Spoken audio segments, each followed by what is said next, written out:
Donc, rebonjour ou bonjour à ceux qui nous rejoignent pour cet après-midi qu'on So redébute assez good to see you all en back, présence de of Karine which we're going to Duquesnoy, start haute fonctionnaire pour la quite transition quickly écologique au now ministère de la Culture, et Laurent Barbezieux de with la société Aktio pour parler, this présenter presentation en fait le projet que nous of the lançons project towards conjointement the decarbonization of the relatif au French museum référentiel sector carbone with pour les Karine musées. Donc, je ne Duquesnoy vais pas prendre and plus de Laurent temps et Barbezieux. laisser We're la parole tout de launching suite, qui en this parlerait bien mieux que moi. carbon benchmarking now. So I'll let you get straight on with it. Thank you. Bonjour à toutes et à tous.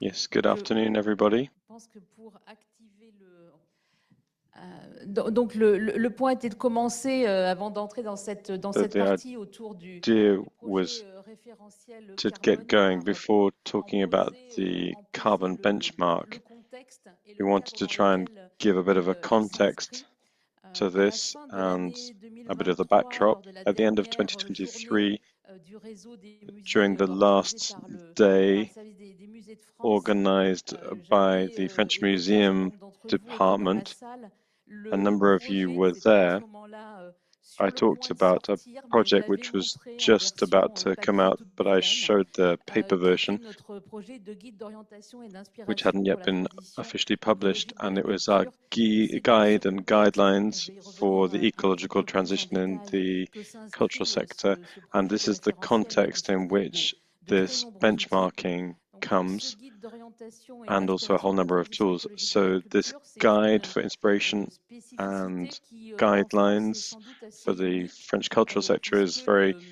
very la France French et le ministère de la specific Culture guidelines, donc, because a souhaité in doter ce France and the ministère pour Ministry of lui, Culture mais aussi pour wanted l'ensemble des to secteurs give culturels its qu'il Ministry of représente, Culture and also d'un all of outil the qui cultural soit le plus sectors that it complémentaire possible, represents et donc un one of outil qui a été the élaboré de broadest tool façon possible, concertée, qui a été put in élaboré avec place les services de l'administration together centrale, with the avec services les of the ICOM central pour des administration, ministères, together avec les with services public déconcentrés. institutions of the Ça, c'est ministry, vraiment un with point the fondamental parce uh, que un très grand nombre d'entre decentralized vous, la services as well. That's something that's really very et une important, très because grande a partie large d'entre number vous of you, ont lieu dans des if réseaux it's not all of territoriaux. you, all of you are C'est based pour nous in essentiel que territorial areas, les in parties regional prenantes et areas parties très actives uh, dans ce travail outside Paris. And for us, it was really ont important that all baptisé of these different orientation et regional inspiration, institutions take orientation part parce in que this nous process. fixons So we un certain nombre use this title d'objectifs à atteindre à l'horizon orientations or 2027 en guidelines, compétences because we have a number of en objectives fixant des for objectifs pour 2027 les parties prenantes, mais aussi des for objectifs pour nous stakeholders, en but tant also for qu'administration et pour le ourselves as the ministère, en tant administration and for the qu'éditeur de normes ministry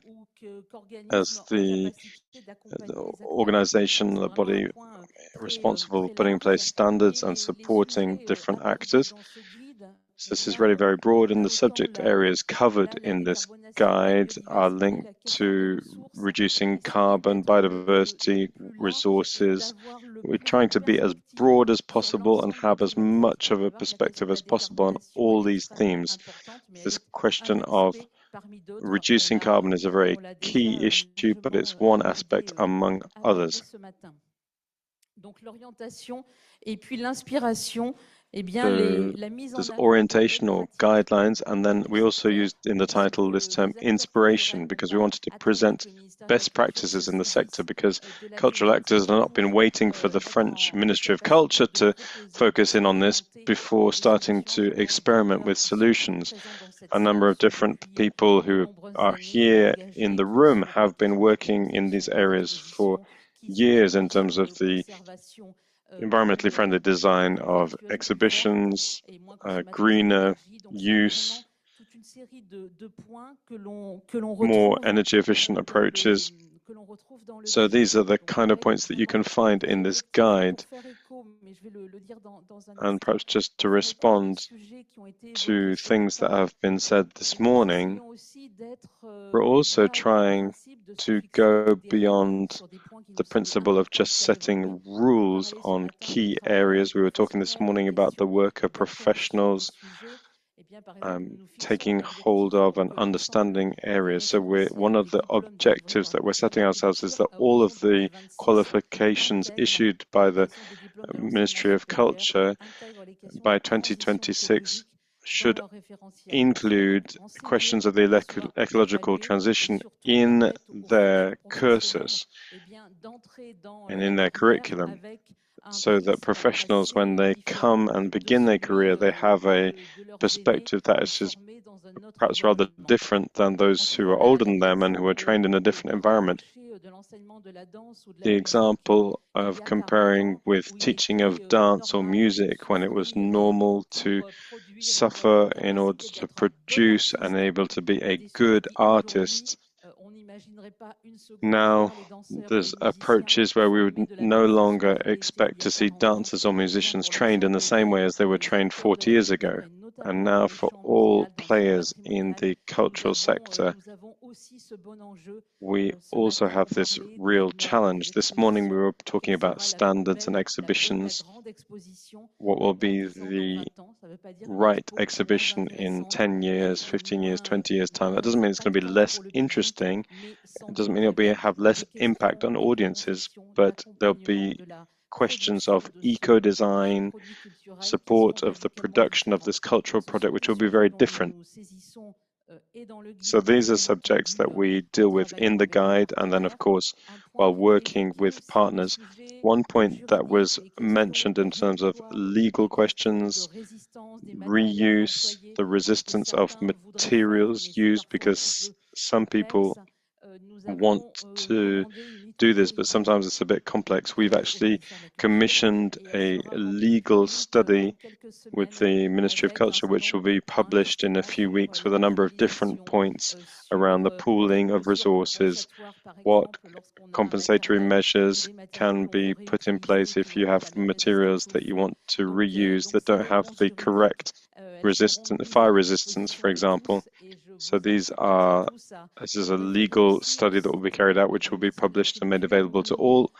I suggest that you look at the Ministry of Culture website. If you go to the ecological transition, there are links to all of the publications of the ministry and of external partners who are working to provide documents that would be useful to help and provide support for professionals.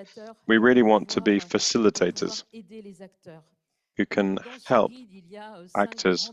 So in this guide, there are 5 key action pillars. We could go into this in the questions, but today we're focused in on the carbon benchmark. There are 3 levers. These are cross-cutting levers. So I talked a little bit about training and initial education, a higher education level. Of course, this is very important. Of course, there's funding as well, which is very important. And then the first of the cross-cutting levers is the question of data collection and the production of carbon footprinting. So this is carbon footprinting, greenhouse gas evaluations and assessments are already faced with this as an obligation. It's already a mandatory requirement. For others, that's not the case, even though in the context of the document produced in November 2023 by the Prime Minister, there is a reference made to the need for all organizations, not simply cultural organizations, but all organizations to have a carbon assessment. The need to measure the impact of greenhouse gases and is a real starting point in order to produce action plans which make it possible to put in place an approach that covers the whole activity of the museums. We were talking this morning about exhibitions, about conservation, about welcoming and hosting visitors, the way in which we integrate with the city around us, linked into questions of mobility. All of these are questions that all cultural players are going to want to be involved in thinking about. So this is a point of departure, a starting point. The obligation for cultural players today is that those institutions that have more than 250 agents or 500 employees for the private sector So in our sector, not all of the institutions are mandatorily have a mandatory requirement to put in place this, but we nevertheless want to cover the whole of the cultural sector with this benchmark in order to provide tools and also facilitate situations for working together, help us to work together, the knowledge of some feeding into the practice of others. So we are really working hard to cover this. This is already well covered in the area of the performing arts because the whole of the performing arts sector is covered by different benchmarks. And we are working on projects together with the French Museum Services, together with my team, which is linked into the ecological transition mission. We're working together with a whole number of partners, including ICOM France, and we're trying to have through samples, the possibility of supporting a whole sector. We understand that cultural organizations that have 1, 2, 5, 10, 20 agents are not going to have the same capacity to mobilize as larger teams. So the idea for us is to be able to support all players in their transformation, make it possible for them to support the diversity of museums, the different types of museums and collections, the existence of whether storage or no storage. So we really want to be able to really cover as broadly as possible the whole sector with the support of the French Museum Service that's working with ICOM on sampling. And the goal is really a tool that will help us to develop this common foundation, which will give us an inventory of where we're at and help us to support museums that are not linked into this benchmark process so they can use the tools that are provided and put in place action plans themselves through professional exchanges. There are teams from the French Museum Service that meets together with ICOM and a whole number of different partners. ICOM also has a number of different opportunities for exchange between professionals. We really want to try and support the whole sector as efficiently and effectively as possible, and as well as quickly as possible, because this morning we were talking about the question of inventory checks campaigns to be put in place in 5 years' time, or questions linked into conservation and temperature temperature levels, time. 5 years in terms of climate change is really too long. Tools include tools to support sustainable development change in line with the ecological transition. We heard from the Biza group earlier, there are other groups, and we're going to be communicating about questions linked to energy efficiency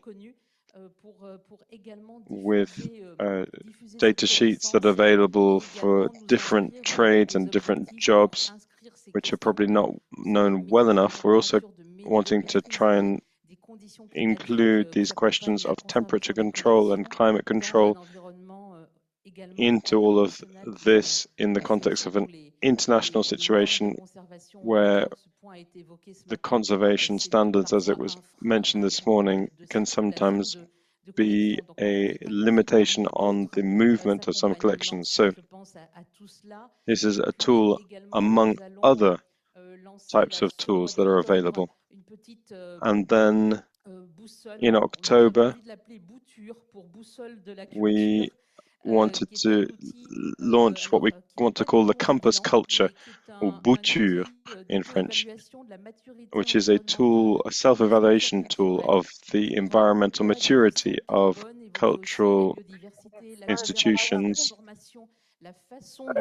We want to look at information and the way in which it's covered de pouvoir mesurer là où il y a déjà possible. Peut se dire, tiens, ce serait intéressant de travailler. Sorry, we have some sound problems un point majeur. Voilà, on je the Zoom. Sinon je vais empêcher Okay, I think I'll stop there. Sans doute est très But there's all the slides that you can see. Merci Karine. Donc pour le projet référentiel carbone, donc qui est porté par. Okay, so for the next carbon assessment that's been put in place by ICOM France. Émissions directes et indirectes, donc dans le jargon scope 1, 2, 3.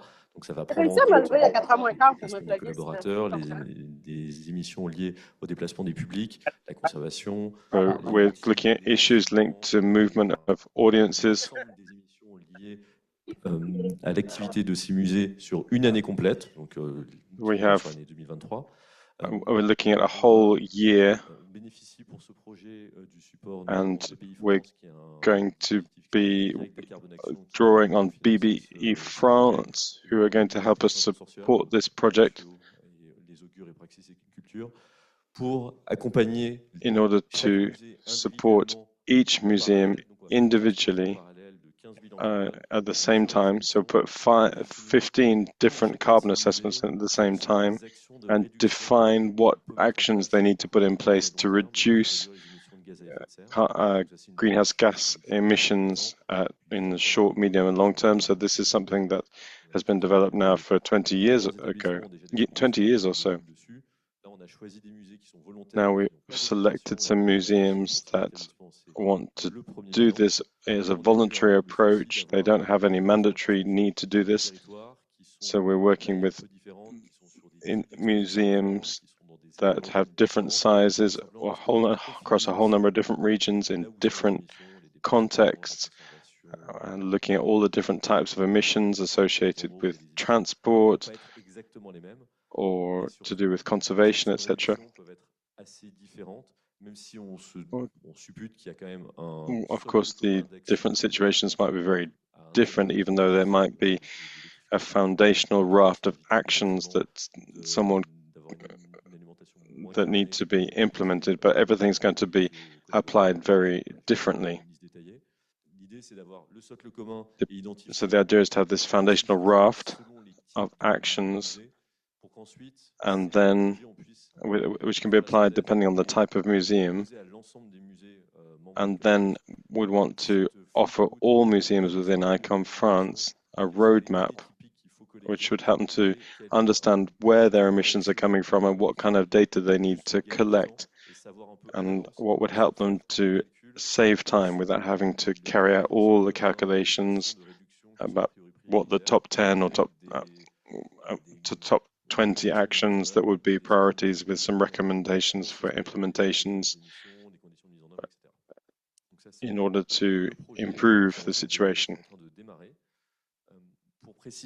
Pour aller un cran plus en détail dans chaque projet, un élément clé dans la démarche. Each project we want to try and put in place a key aspect of the carbon assessment is not simply to measure, but to measure in order to reduce. And we need to include all the different services in the project, because the people have access to the data, all the different departments or services in a museum. These are the people who have the access to the information that makes it possible to assess emissions, but it's also them who are responsible for putting in place reduction actions. Depending on the institutions, there may or may not be a CSR or sustainable development representative, or there might be someone who voluntarily tries to advance these areas, because everyone wants to see these things moving forward. But we can't just have a single person working on this area. There has to be a real collective approach with a shared responsibility, with a project leader who seeks to make this a priority for the coming years, because the truth is, up until the end of our lives, we'll be talking about climate change. And then there needs to be a focus on making this work. So we could have different services in different museums with the possibility of talking with their colleagues in other museums, because often you can end up alone with your own questions of how we're going to do this, and it's important to put in place exchanges between the same services of different museums so that people can share best practices that can be implemented between different institutions. The role of Aktio and our partners in this project is to coordinate this approach and make sure that we put in place the carbon assessment. This is a core part of our activity, doing this for museums or public institutions, local authorities and private players. That's what we do and we know how to do, but we can't invent the data. We can suggest actions, but it's not us that are going to put actions in place operationally, because museums need to do this. But if collectively we can make sure that there's a maximum number of responses that we provide and solutions that we provide to museums in order not to reinvent the wheel again and again. Donc là, c'est au-delà des 15 projets bilan carbone avec plan d'action. So beyond these 15 different carbon assessments and the actions that will be put in place, we're going to produce a summary, and out of this summary we're going to produce what we're calling the carbon benchmark document. So really this is going to be a library of actions. Some of them will be applied to everyone and they'll just seem trivial. You'll think, oh, why do we need to do all of that? Others will seem irrelevant because for such and such an institution they're not going to apply. But with this library we will have a listing of all the different actions that could be useful for the different types of museums. We're also going to produce a carbon calculator in order to give an idea of energy consumption, logistic volumes, consumption of petrol in transport, number of other areas consumed.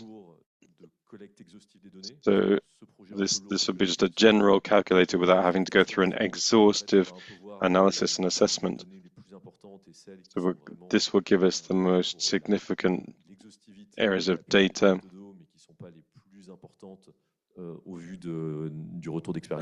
and we'll be able to highlight what's most priority and what's most important. So we'll also use this to put in place a best practice guide for internal use, but also communication within departments, communication with audiences, because this is a technical issue as much as a human issue. But the thing is, it's a technical issue, but also a human issue. If it was just a technical issue, we'd already have sorted it. We need to have people who have got the time to work on these areas. So next summer, when all the documents are published, we hope to be able to have information that we can share with all of the ICOM France museums. We'll have solutions for actions where you won't have to look into, well, my energy consumption is such and such, and it'll be a question of whether you know the type of heating that you use, and that will help us to give you suggestions for different types of reduction. So we'll be working on this feedback from 15 specific museums, but although we've already based this on a number of different museums who've given us their feedback. Just to give you an idea of what types of actions could be presented in these data sheets. So here I have chosen electric vehicles, which is not at all specific to museums. So deploying electric vehicles for 100% of teams and infrastructure, and putting in place recharge infrastructure in the museum. So here we're looking at, on the left, the implementation questions. Who's responsible for this action? Because if no one is responsible for it, we might want to do it, but we're never going to have time to get it done. Then what's the timeline? What's the time frame? What are the resources, the internal resources that can be mobilized?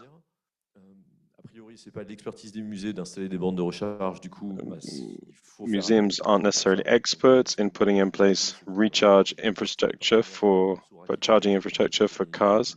So we need to find out and perhaps list who might be able to help. That would save everyone time. All museums will be asking these questions, so it's worth sharing the results we have.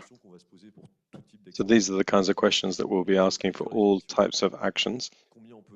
And then there's reduction. How much can we hope to reduce in terms of emission reductions? And then what are going to be the restrictions that were going to stop us from reducing emissions? What timeline are we looking at? If we already plan to put in place a renovation in 4 years' time, it's better to pool costs and rather than doing the work now and then taking it apart in a few years when there's a renovation.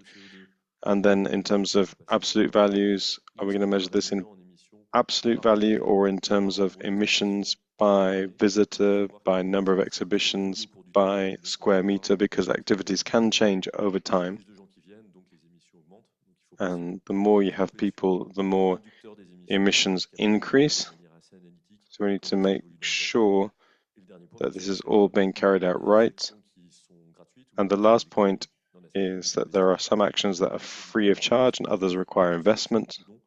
There may be subsidies for some of these. As much as possible, we want to try and give a documentation with the idea of the levels of investment required and see what economies can be put in place. In general, the return on investment is too long-term to be able to really measure it clearly, but it's good to have some kind of measurement of the return when you're going to reduce carbon. This is perhaps the principles associated with a reduction action and how to implement it. And the idea is for each of these actions is to have just these crazy data sheets that you really almost can't read with loads of information in terms of the skills, the constraints, the different teams that you can contact, what are the stages, what are the timelines, etc. So I won't go into all the detail, but this gives you an idea of the type of action that could be put in place. What we want to try and do is have as much actions as possible and ensure that these actions are useful depending on the type of museum. To prepare all of this, we are starting to select the 15 museums that we're going to work with. So in the next few weeks, we're going to launch the carbon assessments for the 15 museums. We're going to then define the action plans on the basis of those reviews. And once we've delivered these 15 projects for the 15 museums, we'll write a summary with a kind of simplified carbon calculator and then draw up a simplified questionnaire that will enable all museums that would want to consult the benchmark document to help them to understand what are the key actions which are the most relevant to them. And that will give you a rough calculator of the greenhouse gas emissions that can be saved by those actions. So I'll leave Karine to wrap up.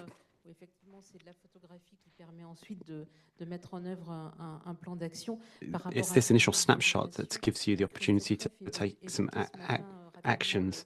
Christelle Crève this morning briefly talked about the French government's tertiary decree, and this is a legal instrument that applies to all tertiary buildings of more than 1,000 square meters, and we've worked very hard with our colleagues from the French government museum service in order to make sure that the specific nature of the museum facilities are taken into account, that the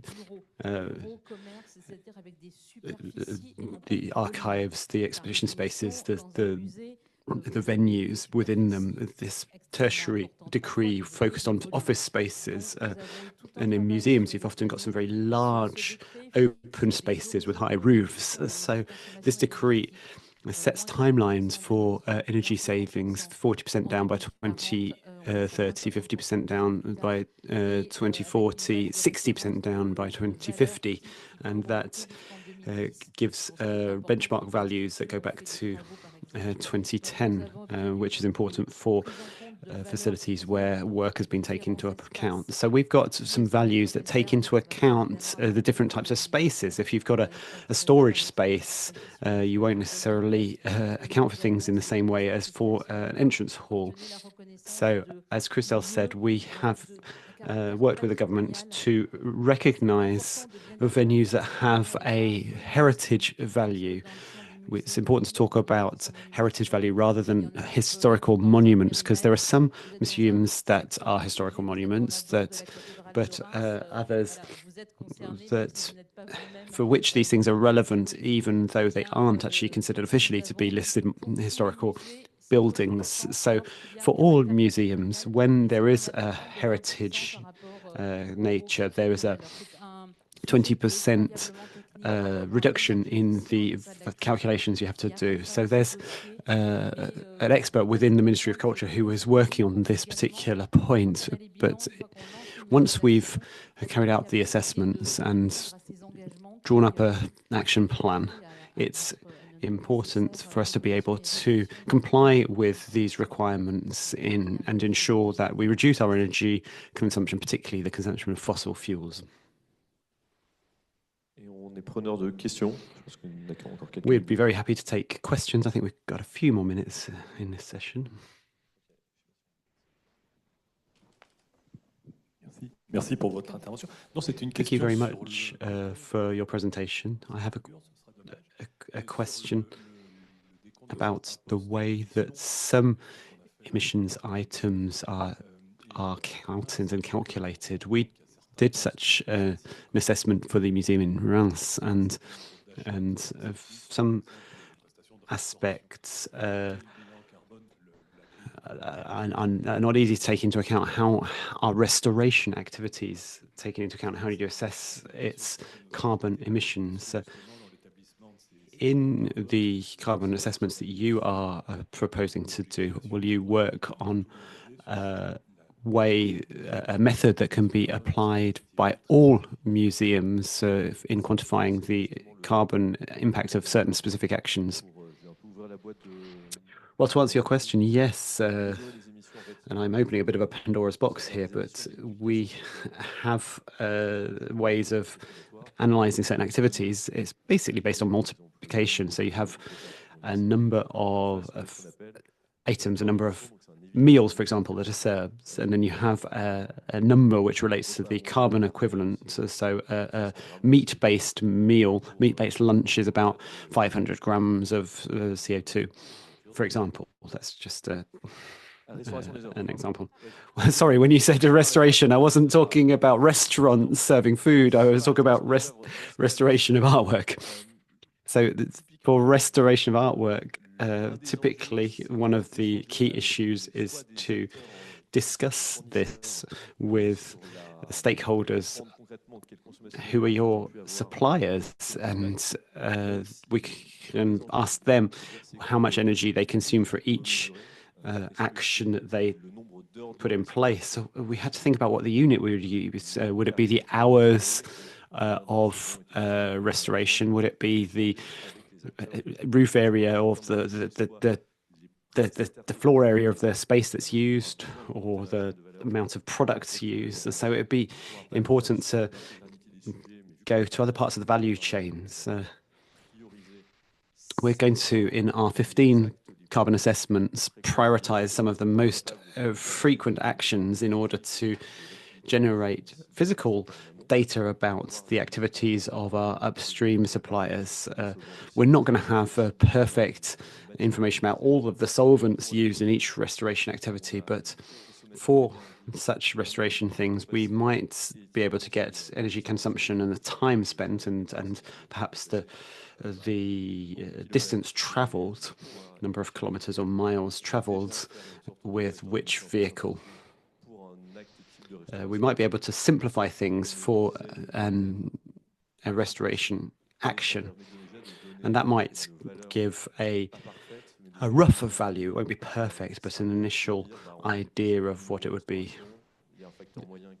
It would be better than saying we spent £10,000 on this restoration and we don't know what the carbon impact would be. So I think the key thing will be to be in contact with stakeholders higher up the value chain who have worked on the restoration, because we want to be active in reducing our emissions. The important thing about this review, this assessment, is to be able to put in place some action plans. So in order to do this, you need to understand the nature of the data you're using. So that will be part of what we'll do in this process. There are currently some calculation methods used by French organizations. So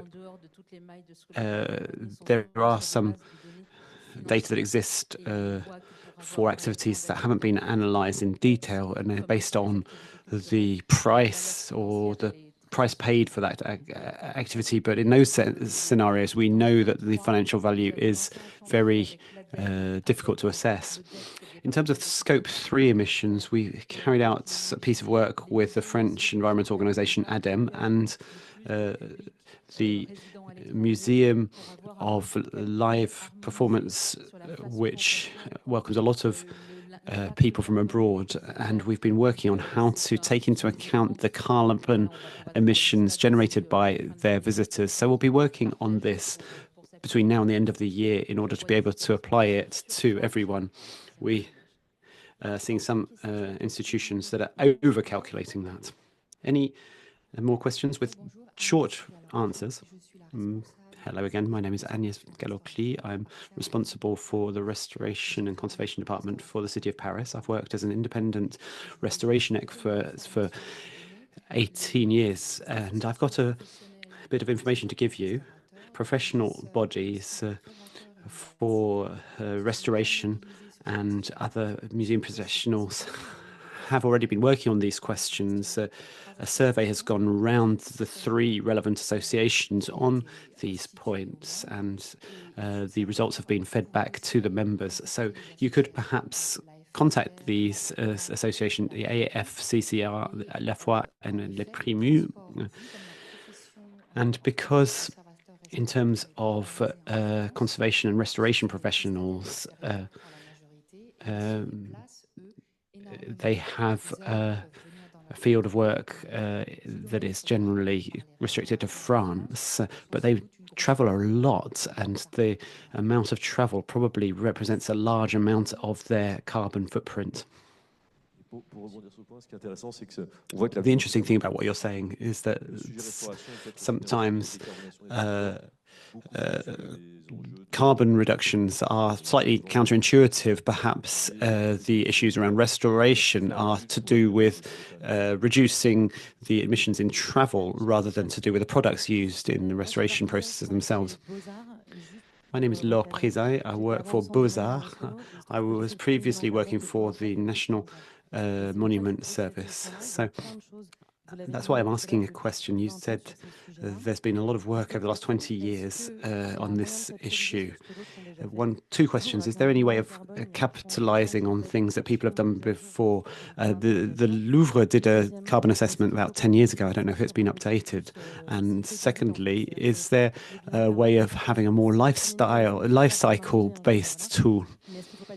Should we perhaps not think about ongoing costs and emissions? First of all, to answer your first question, we have plans to discuss with museums that have already done a carbon assessment, and we'll also look abroad at what's been done in this area. Yes, as far as possible, we're hoping to contact the people who've already done things to draw on their experience in this area. And to answer the second question, without trying to get too technical about it, a carbon assessment looks at the snapshot of emissions in an organization over a year.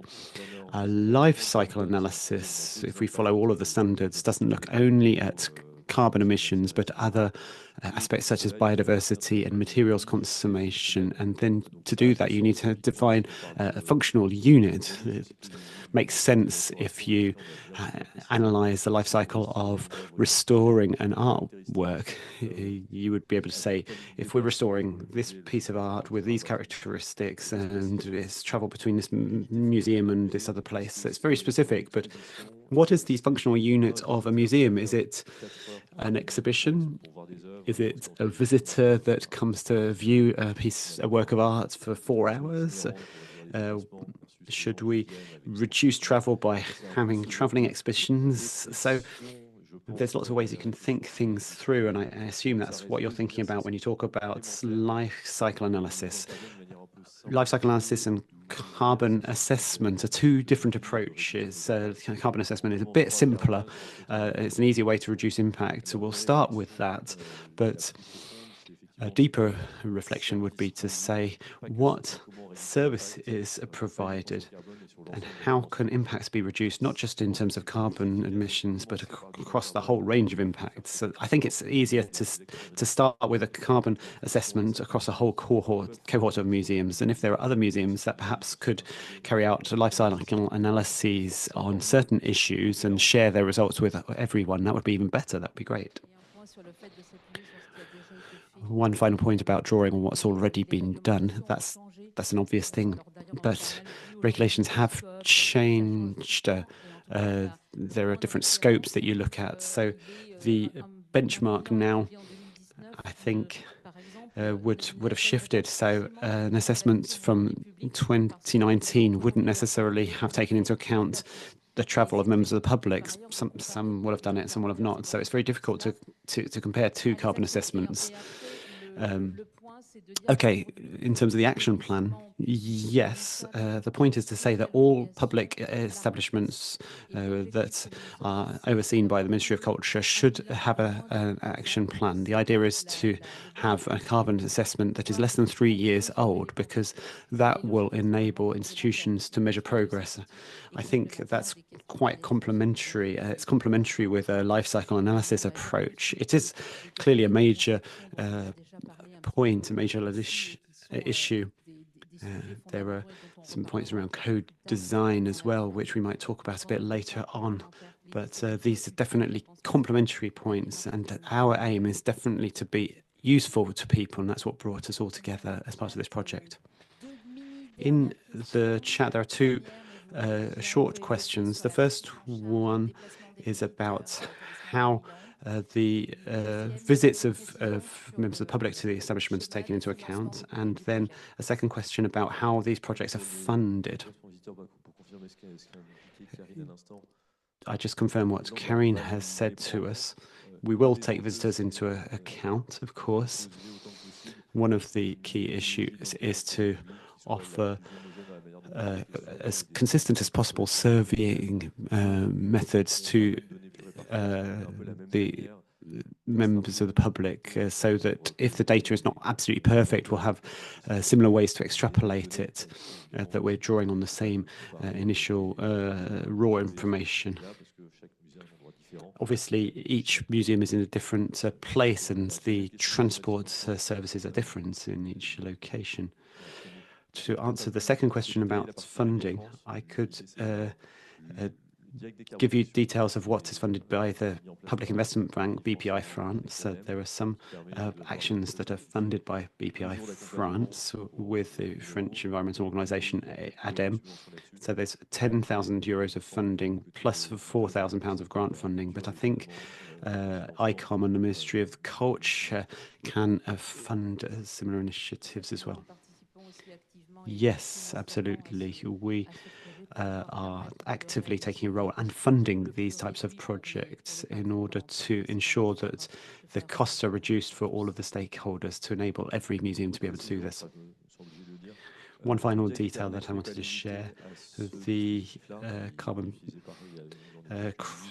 credits that are available are not limited to these actions. The only condition is that you have less than 500 employees and never having done a carbon assessment. There are some discussions with BPI France about the legal status of museums, but if there are other establishments that want to draw on this mechanism, I'd encourage you to contact ICOM France, because you can probably work even beyond this carbon benchmarking, but benefit from the funding from BPI France. With respect to the way that visitors and members of the public are taken into account, we're trying to use a common approach across different organizations involved to say that we'll do some modeling that will then be disseminated to everyone in order to try and have harmonized rules. Even though the organization ADEME tells us that the impact of a visitor who lives abroad will be significant if they travel by plane or fossil fuel powered transport. That's one thing. I think we need to work with local people more and more. We can't easily reduce the impact of people traveling in from a long way away, but we can work locally to improve our mission and provide services to the public, and that's what we're all about, isn't it? Well, I think all that's left to us is to thank you very much for your presentation. Et on laisse la parole donc à la deuxième session. And we're going to hand over to our second panel discussion for the next part of this afternoon.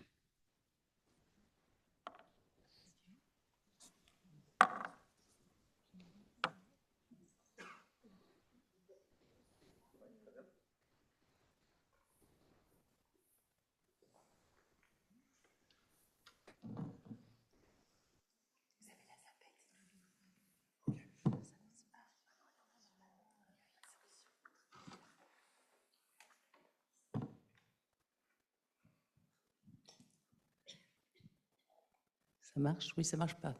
Très bien. Bonjour à tous. Agnès Parent, directrice des... Thank you very much. My name is Agnès Parent, Director of Public Units at the Natural History Museum of Paris. It's my honor to moderate this second panel discussion on new proposals for cultural programming. I've got three panelists here. We've got Mathilda Levé-Hagmaya, who is going to be with us online. Yes, hello. We also have Robert Barbezieux, who is Director of Museums from the Rouen Normandy metropolitan area. And we also have Pierre Stepanov from the Amiens Museums and Maison Jules Verne in Picardy. During our first panel discussion this morning, we heard about degrowth of collections, but we're now going to think about the way in which we work with the public. When we think about our environmental footprint and our programs within museums, this is not something that is a new subject. We've been thinking about it over the last 10 years, particularly in terms of eco-design and the way in which we manage temporary exhibitions. There were some initial life cycle analyses which were carried out and were disseminated in France and throughout our European and international networks. So, given the growing awareness of these issues, these urgent issues which we need to face up to and faced with which we need to take action, what experiments, research and exchanges have taken place and what can we learn from in terms of programming in our museums? During this panel discussion, we'll be thinking about what the most relevant actions that each of us can take could be in order to reduce our environmental footprint. We've heard about eco-design this morning, extending the duration of exhibitions, or perhaps finding new ways of using and promoting our permanent collections. So that's some of the subjects we'll be thinking out in this second panel. Thinking in these terms lead us to some contradictions, as has already been said, in terms of carbon footprint. Our visitors coming to see our exhibitions are a big contributor to our emissions. How can we reduce these emissions whilst remaining open, accessible and inclusive museums? And we obviously need to think about how we generate own self-funded resources, which is very important in order to be able to continue our work. Alongside thinking about the way we operate, there are some issues around awareness raising of our visitors over such issues. Should we speak to members of the public about our initiatives in this area? A question was raised by Christelle this morning about how we can give a positive view of the future and help people to imagine a positive way of acting, a new, desirable, enchanted world, as Serge Latouche was encouraging us to think of. In order to think about all of these things within the context of the role of museums in society, we need to perhaps ask whether overarching global approach needs to be taken. How can we give a general sense of meaning to our action to ensure that it's not just an additional point that we add into a scientific and cultural project? The scope of this subject should raise questions to us. Do we need to limit our thinking to ecological and environmental issues? Should we become green institutions? Or should we think even further about our engagement with social and societal issues? So we will discuss all of these points. This raises also the question of our role in local territories in connection with the question of our audiences and the people who come to visit us. We'll discuss with Mathilde the theme of a culturally sustainable museum, which she has worked on. So, as you'll see from the introduction, there are a lot of questions, a lot of subjects that were touched on this morning, and we'll hope to hear from our three panelists about them, and we'll see at the end how we can have further discussions and exchanges with people in the room and online. We're first of all going to hear from Laurent Barbezieux, who is a curator and director of the 11 museums in the Rouen-Normandy metropolitan areas. He had previously been director of museums in Saint-Lô in the north of France, and he also held several management positions in local authorities. So, Robert, you take over. Thank you very much, and thank you for your invitation. I've just got a few pictures to try and give you an idea of the museums in Rouen with a few photos. We've got 11 museums. I can just take the little clicker. So there's a network of 11 museums in Rouen and around our metropolitan area. Literature museums and the Pierre Corneille Museum, and there's a Ironworks Museum and a Museum of Antiquity,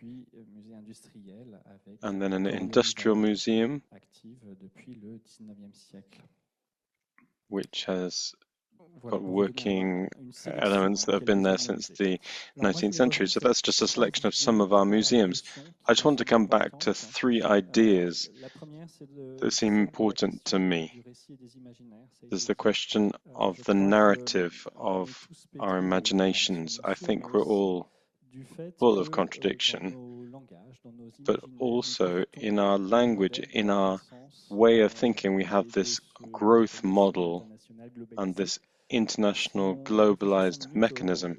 If we just stop and think 5 minutes about the way we think about the success of an exhibition or of a museum, we usually think about visitor numbers. And we tend to assume that lots of visitors means a good thing, and the more people we have, the better it is. I'm the worst. I'm the first culprit here. Even this morning, somebody asked if I'd had visitors at an exhibition, and I said yes. We had people that came, a lot of visitors. We evaluate the success, perhaps, of a local political leadership associated with the growth of a particular municipal area or things like this.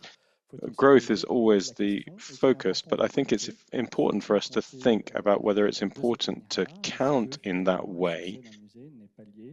Is the success of a museum more associated with the number of first-time visitors, or perhaps the length of a visit, or the relevance of what it offers? I think it would be interesting in a number of our public policies to think about our assessment.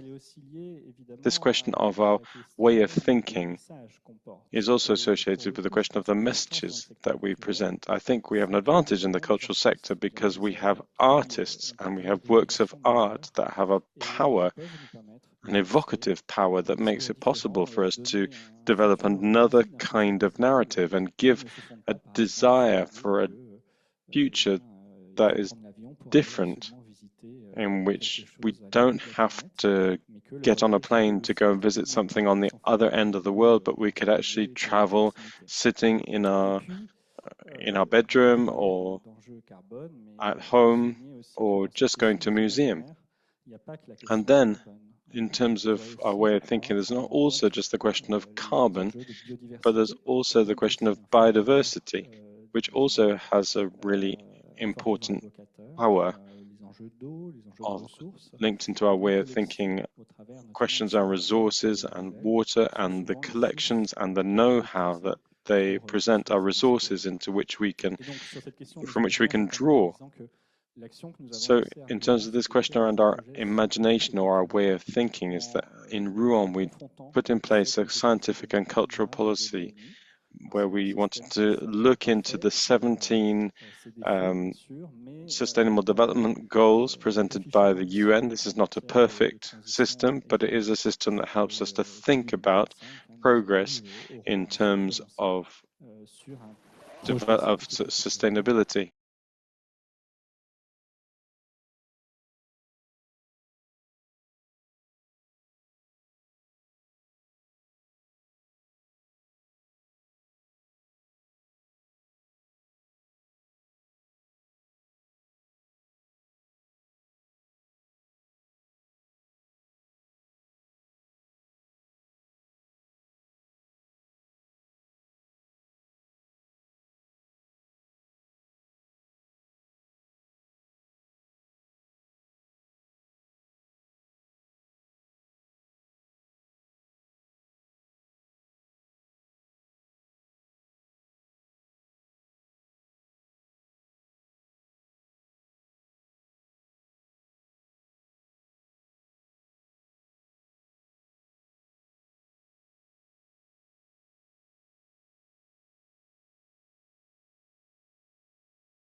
pour évaluer la pertinence. So in terms of our scientific project, I trust that our colleagues will be able to assess the relevance of what we're offering. What we want to try and do is to upturn the trend in our museums. What we want to do is put in place solidarity between museums, not only in terms of loans, but also in terms of deposits.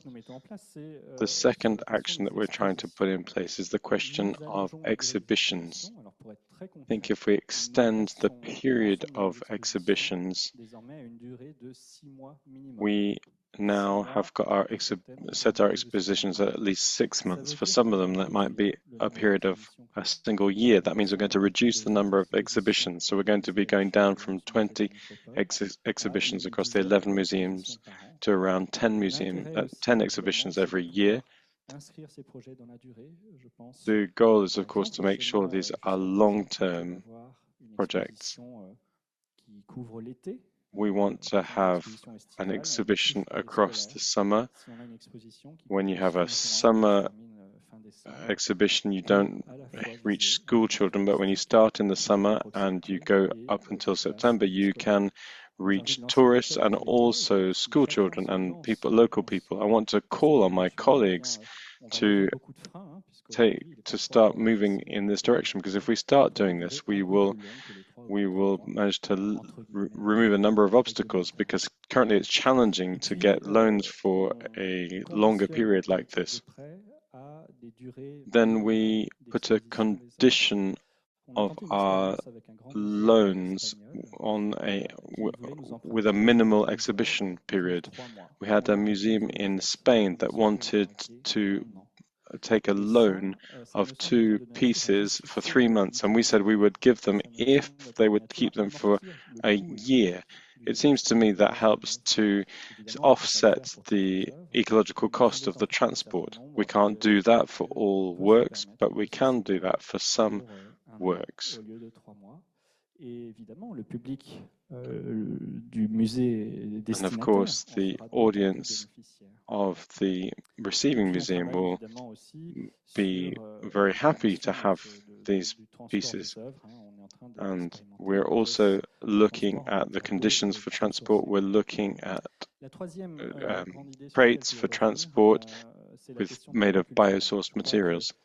The other issue I wanted to come to is the question of cultural rights. I think the issue for us within museums is to give space to everyone, wherever people come from, whatever their identity, their origin.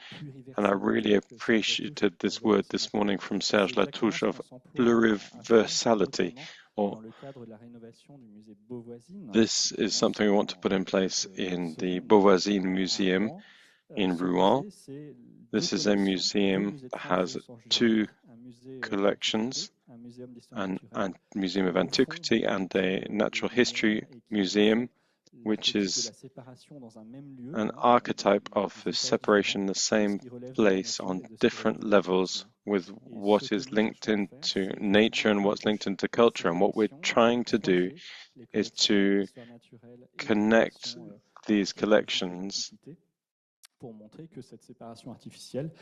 to show that this artificial separation between these 2 types of different museums no longer really makes sense.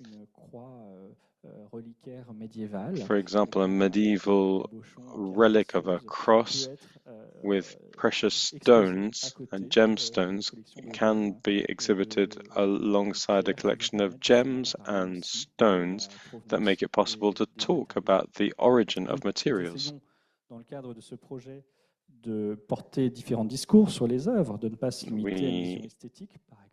want to also talk about these different works. This is also an opportunity for us to talk about slavery, transatlantic slave trade, and we're working with local communities to work on this. I think I'm running out of time. I'd just like to wrap up by talking about training, the training of teams, the praise of slowness that we heard from Emma Nardi, the importance of slowness. That's why we're putting sofas into our museum rooms, to give people an opportunity to sit down and sit comfortably and be away from the noise of the world. I think museums need to be comfortable places. These are different experiments that we're putting in place. Perhaps some of them might fail. If they do fail, well, then we will learn. And even if it's difficult to measure the impact of our actions, because we're just a drop in a massive ocean of challenge, but I think nevertheless it's worth offering things, trying things, and having a go. Thank you very much. Thank you very much. I just wanted to come back to this question. of how we can change a narrative. So yes, we're going to say, okay, it's not about visitor numbers. That's important for us. We're going to look for other indicators. How do you think that could be actually rolled out in concrete terms?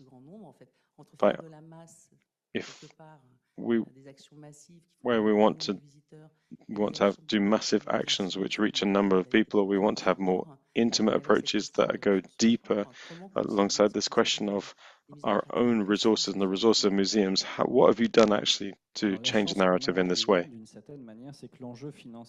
The real advantage we have in Rouen is that the financial aspect is not key because our permanent collections are now free for all audiences. But we are working on the basis of convictions that we want to present to our elected officials and our political leaders to make sure that the perception of the museum aligns with this. On a daily level, we're trying to make sure that we do work and activities that are open to all people and that we present them in our communication. The value about communicating on visitor numbers associated with exhibitions of permanent collections, we're trying to limit how much we talk about visitor numbers, but actually the change of a narrative can only be done collectively and in the long term. It's not something that we can do on our own. So our second speaker is Pierre Stepanov, who is a heritage curator and has been since 2015. He was in Montpellier Musée Fabre for 7 years. He is the director of the museum where he's working in Amiens. He's preparing an exhibition on the painter Albert Mignon and is a major donor, who is a major donor to the Musée de Picardie. Thank you very much. Thank you for the invitation. Thank you for listening today. So I've just prepared a few images.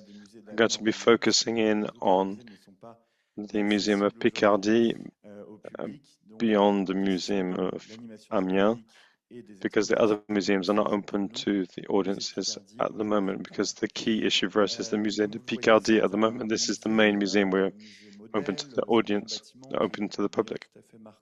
So this is a big building, as you can see, which is very evocative for local people in the area. It's a fine arts museum and archaeology museum with a focus on the local area of Picardy, but also with painters from Italy, from Holland, from elsewhere. So the museum has a kind of tension within its very own identity between collections that may not be universal, but are European or from the Western world, alongside a local Picardy region focus. And the policy that we're trying to develop is really key here. What we're trying to really represent in order to reduce our climate and ecological impact is that we really want to center in on the collections. We want the collections to be tools in order to develop our exhibition policy. We're trying to put in place a kind of ecology that goes from acquisition to restoration, restoration to exhibition, exhibition to publication and integration into the permanent exhibition. We try to think of all of these aspects as a coherent whole and not do acquisition without integrating people, integrating objects into our exhibition. And also we don't want to do exhibitions of objects that are not already rooted in our collection. So that's really our approach.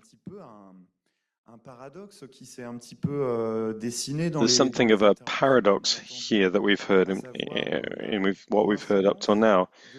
There's the coincidence of the emergence of museums and the development of capitalism in the 19th and 20th century. And it's capitalism that's led to a climate crisis, which is a real threat for us. And yet, paradoxically, museums are representative of a kind of school of ecological responsibility, in the sense that a museum is a place where we inherit things that have been preserved from the past, and we need to work to hand them on to the next generation. I think this would work very well when we think about our responsibility with regard to the environment. So museums have been carrying this sense of eco-responsibility. During the glorious 30s and 1930s, 60s, 70s, perhaps they moved away from this original vocation of preserving, showing them, transmitting to the next generation, in order to come into more of a productivist approach based on extractive resources, with the excessive organization of exhibitions that didn't always link into the very identity of the museum where they were hosted. Now, this is a term that I really find very interesting. There's certainly a kind of deintoxication that we need to do, a kind of detox, and with ourselves within the museums, and then also with the audiences. It's been said that our audiences don't realize how many works there are in the exhibitions. I think sometimes there are also audiences that think there are not enough works in audiences, and they think that we're trying to just do small exhibitions. Just to be a bit concrete here, I'll try and talk about 2 exhibitions, one of which is currently presented in our museum, another one which is being prepared. So on the left, there's the sum of prehistories. This is a kind of example of the type of exhibition that we're trying to produce, which really represents the identity of our institution, and it represents what Picardy is as a region. In our region, there's a real challenge here because Picardy is an area that's not well known. Some people imagine it as a kind of vast plain between Paris and Normandy, the Champagne region, and the north, Lille, etc. But for us, it's actually really important, and our museum carries the name of the Picardy region. It's really important for us, for our exhibition policy, to be built on our resources, on our collections, on our territory, because we really need to be trying to communicate about our region and help it to be known. So this exhibition is based on archaeological discoveries that have been based in our area in the department of the Somme. And so here, for example, you've got this Paleolithic Venus that was found not far from Amiens. Most of these objects come from our region, and it helps people in our region to understand what our region is really about.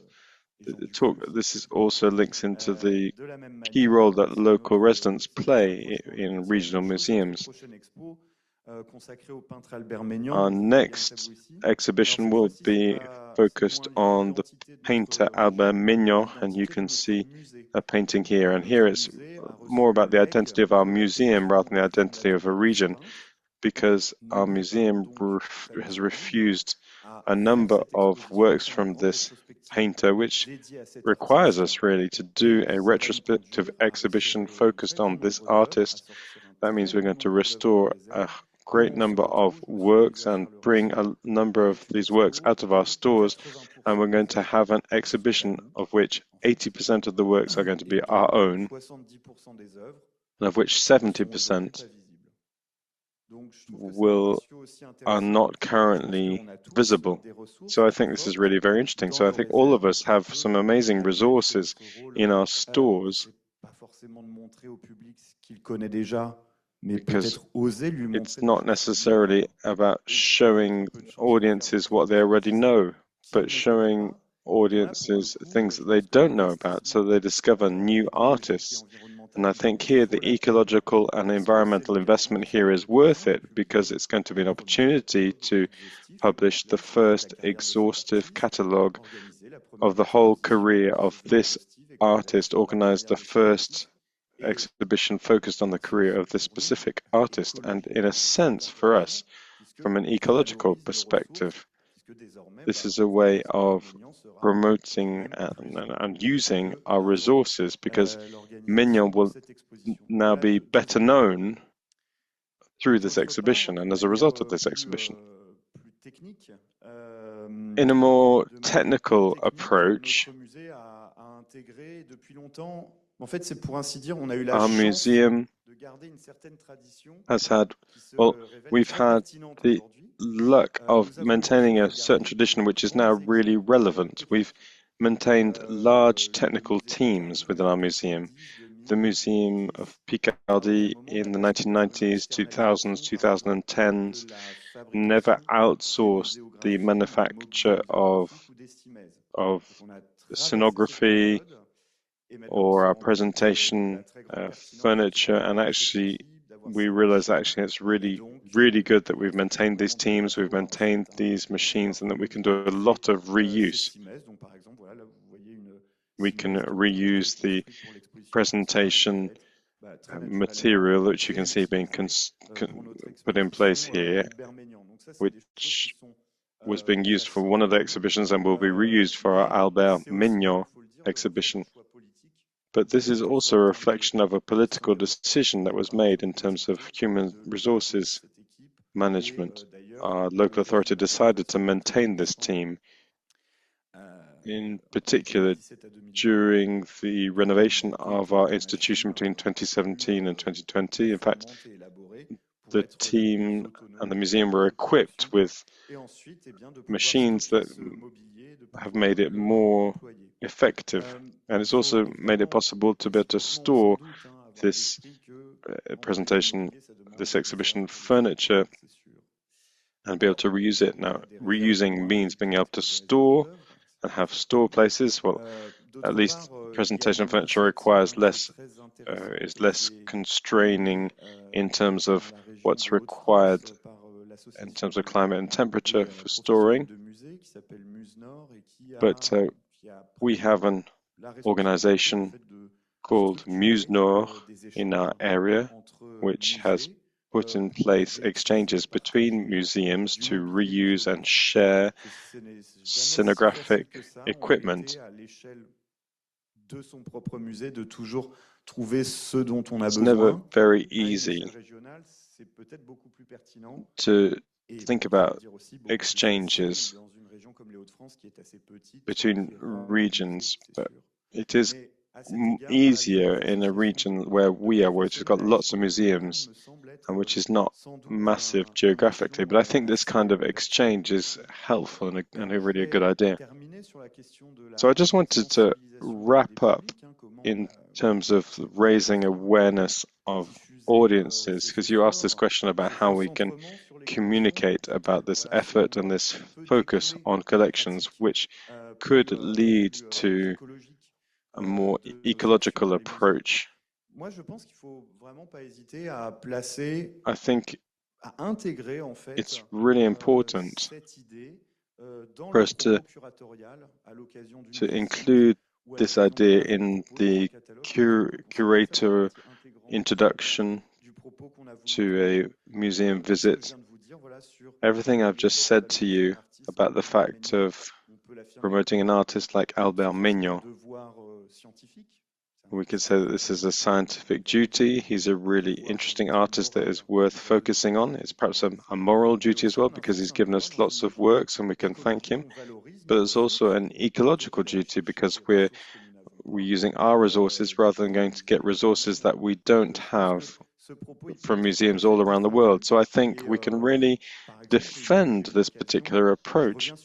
For example, if I come back to another project, I think everyone heard about this. Everyone is here. There was the Impressionist Spring project, which was launched by the Musée d'Orsay. And I thought that was really very interesting, because it was a case of sending 1 or 2, 3 Impressionist works, no more than that, to regional museums and encouraging a national event that just involved small local events. And so we had a Edward Manet painting, which linked into the Opal Coast near where we are, and so we made it possible for visitors to come and see this painting. So we had visitors of 45 minutes or an hour with just a single work that's completely different from the normal customer visitors. But after this visit of 45 minutes, I could see my visitors really hypnotized by the work, really amazed, and it was really an opportunity for us to say, well, you can see we can do exhibitions with just a single work, and this is a more virtuous approach, and the use of our economic resources and the preservation and ecological preservation. So I think it's really important to keep communicating about what we're doing when we are curating exhibitions and even in our scientific explanations, because all of this fits well, really well together. As Robert has already said, Serge Latouche has said, sorry, not Serge Latouche, but rather the president of ICOM, we need to understand that museums need to be schools of slowness. We need to learn in them how to slow down, how to look at a single image which is not backlit for more than 30 minutes.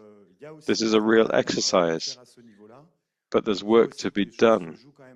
We can see that there's a generational issue here. Our boomer visitors tend to expect exhibitions with big budgets and lots of works. I've had complaints of people saying, what's this rubbish exhibition with a single work? We can understand that the people are speaking out of their generation. That's the profile of visitor who's been perhaps surprised or disappointed by this kind of approach, whereas other visitors have not been particularly shocked. It's interesting to notice, if we think about this more traditional approach of bringing collections back to the heart of museums and put in place hybrid understanding of collections in museums. So this focus on Manet was a micro exhibition within our collections. It was an opportunity to show collections to our visitors once again and organize exhibitions which are actually a demonstration of our collections, but we label it as an exhibition. So really focusing on this hybrid approach between the permanent collections and temporary exhibitions in terms of the works that we present and the spaces we use would make it possible to break this too radical distinction between these things, which has really been damaging for our institutions, both in terms of our scientific approach and also our responsibility at an ecological level.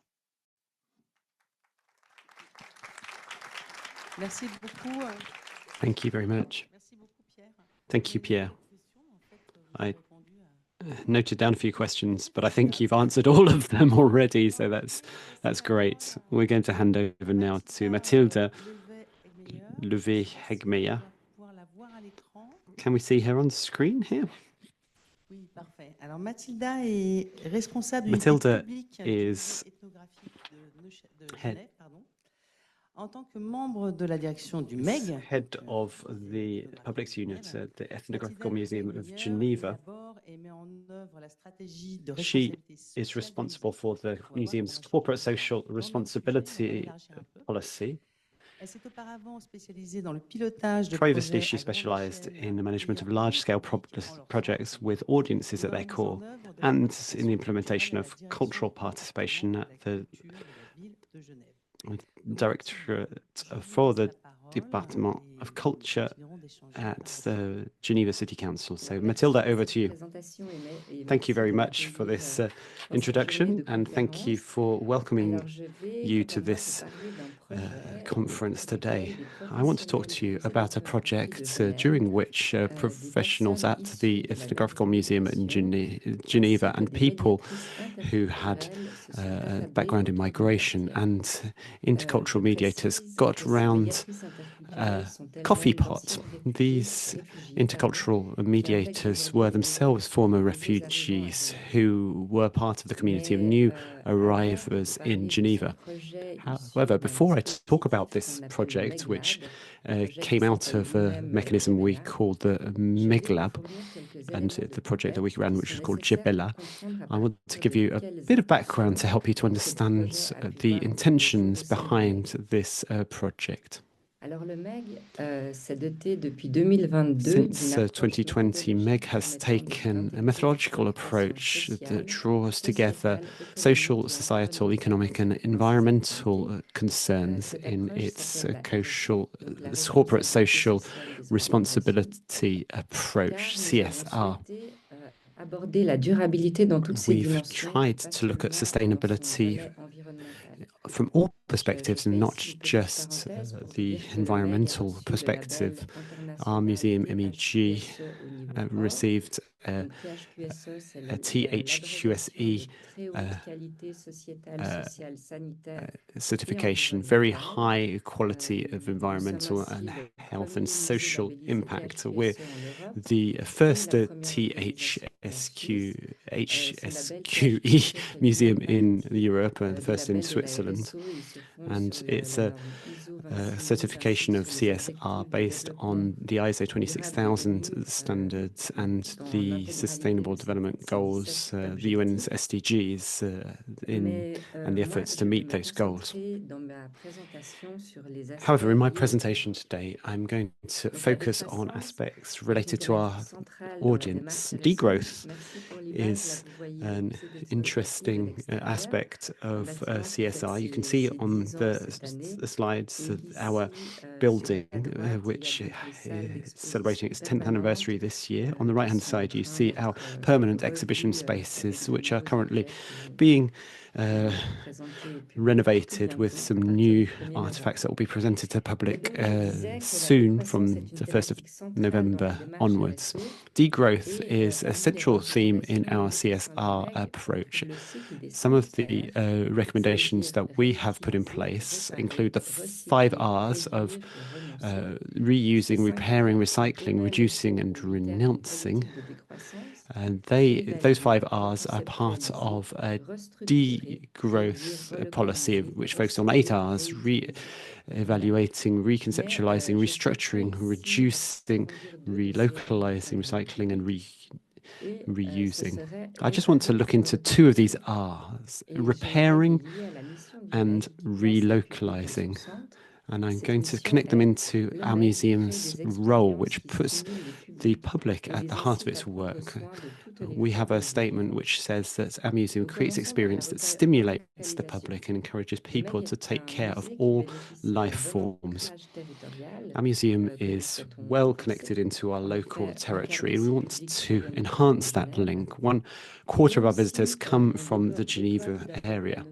So if we focus first of all on the idea of relocalizing, that's to say stimulating local social fabric, we come into ideas of encouraging encounters, meetings, mutual relationships, when we go back to the second R that we're focusing on, repairing, it focuses on environmental protection and also on reconciliation with the past, so social and societal responsibility, and ethic around care, which connects repairing things with repairing society and social relationships.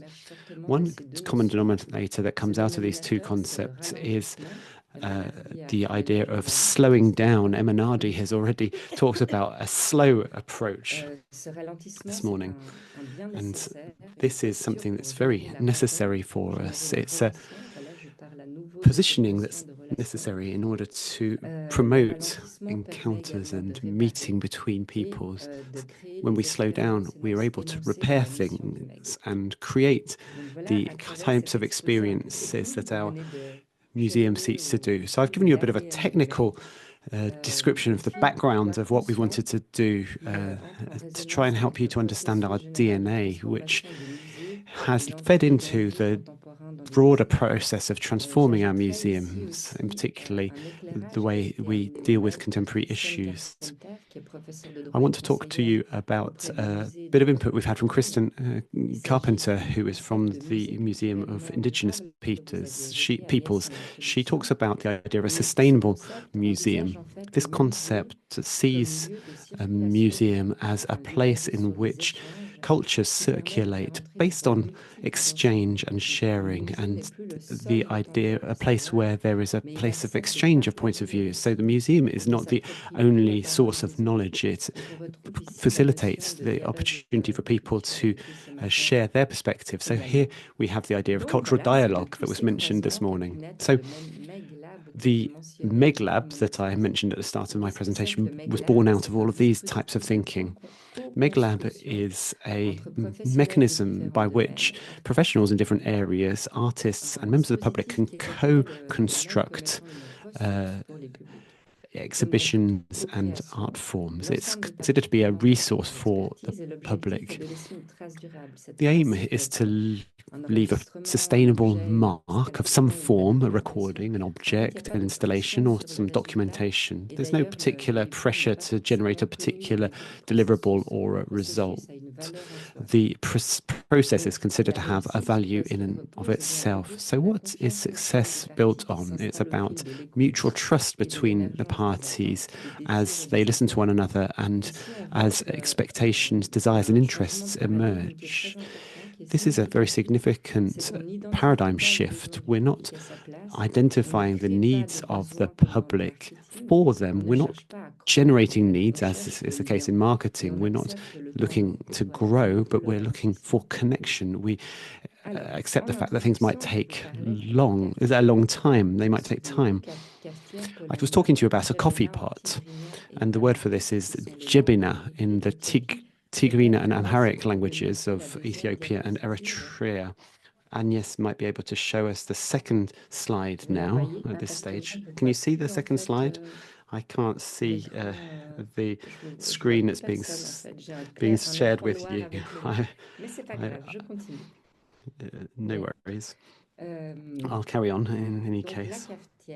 So this coffee pot, the jebina, that you now can see on the screen, is an installation within the museum's permanent exhibitions. And this is a very important point, which you'll come to understand in a bit. This project ran for a year and a half in 5 phases.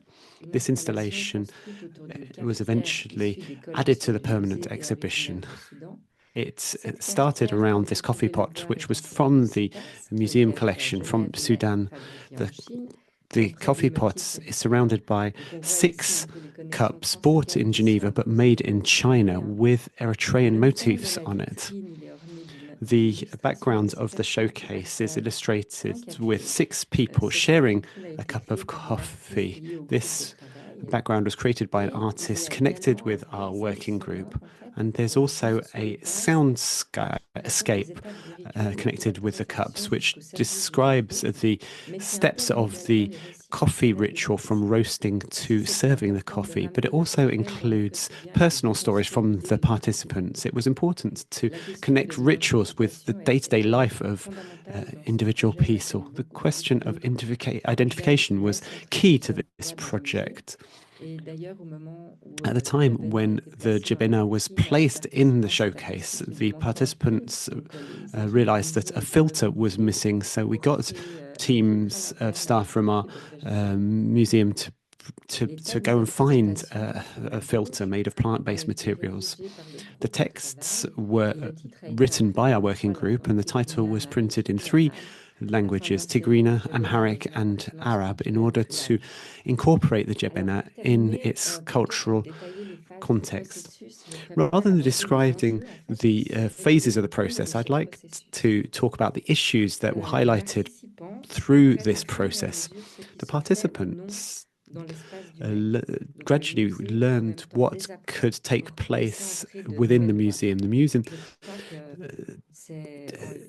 unteaches people in some ways, and the project enabled new voices to be heard. The next issue was how you could choose members of the public and what space is left for them to self-select. Was it exotic to choose a particular cultural category of migrants or people who have a migrant background? In a collaborative project, isn't it better to seek to decolonize our way of thinking here? What was the economic status of the participants? Was the museum doing them a favor, or were they contributing to the social responsibility of the institution? How was power distributed? Who took the final decisions? To what extent were new stories, non-professional stories, allowed into the museum? What about the museum space, where there are often power relationships? The installation, as I said, has been incorporated into the permanent exhibition space. So the stories were given official recognition, but the museum teams had to let go, particularly around the nature of the texts produced by the participants. And finally, in connection with degrowth, how can you sustain the connection and the relationships created beyond the project? How have these issues give a depth to the project, and they all need to be addressed? The answers extend the boon, the coffee drinking time, coffee time, but this approach of slowing down, which is part of degrowth, gives the advantage of improving interpersonal relationships and gave us the chance to enjoy some coffee together. Thank you very much, Mathilda, for this presentation. So I'd like to ask a first question myself before I hand over to the floor. I know that the 3 of us have worked together to prepare this panel discussion, but we are very aware that we're going to need to change the offering that we make to our audiences. So how are we going to support our visitors in the changes we're making? They're going to continue to come, but perhaps in a different way. They might slow down, spend more time at the museum. But how can we help people to understand the change that we are making internally?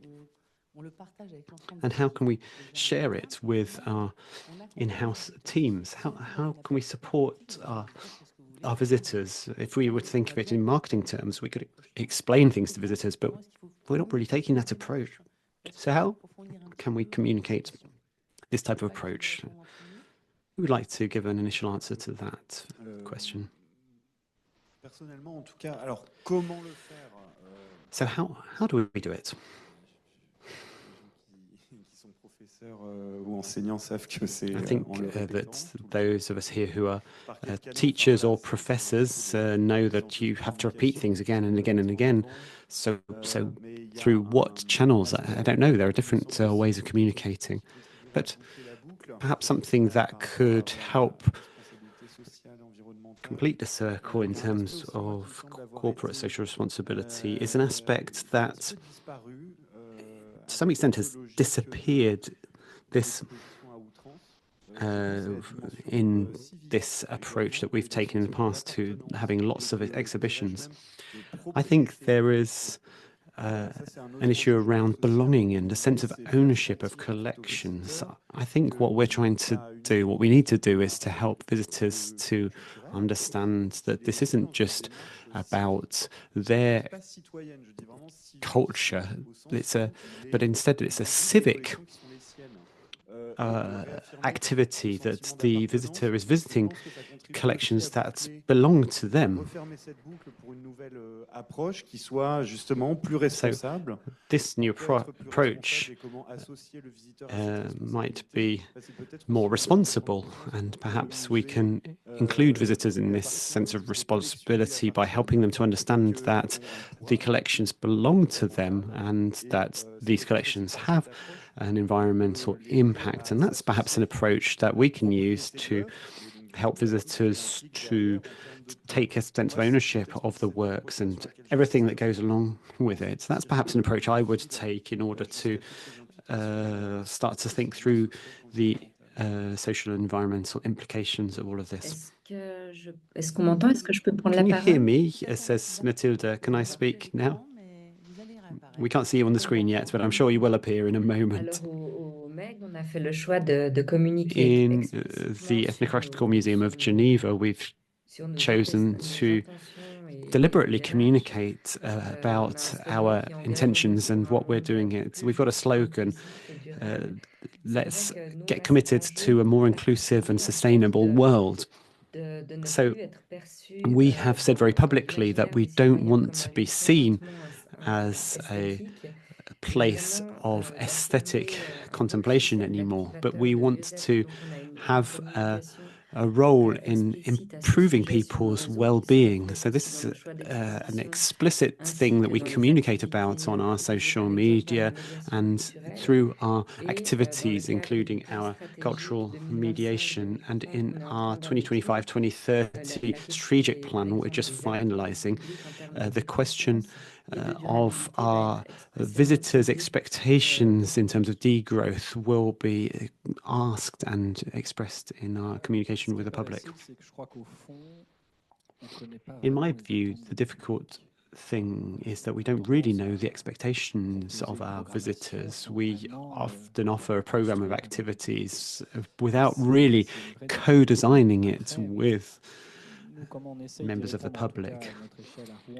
The way we're trying to address this in Rouen is through working on hospitality, the quality with which we welcome and receive our visitors. And for Rouen, I talk about being at home at the museum. The idea is that our visitors should find comfort and well-being, kindness even. People don't want to come to a museum to get a ticket to stand in a queue like in dealing with a public administration. That's why we are taking ticket offices out of our museums so that people can come in without any filter. I hope that that will change the way that the public think about museums and to work on this idea of hospitality. Would we say that museums are a third place, a third space, a place for everyday life, almost like another home? Well, yes, that's absolutely the aim. During our projects to renovate the Beauvoisine building, which required a lot of renovation work, it's a project which will be completed in 2028, and we want a museum that is open to the outside, but is very rooted in its territory. I don't know when I speak whether you actually hear me in the venue.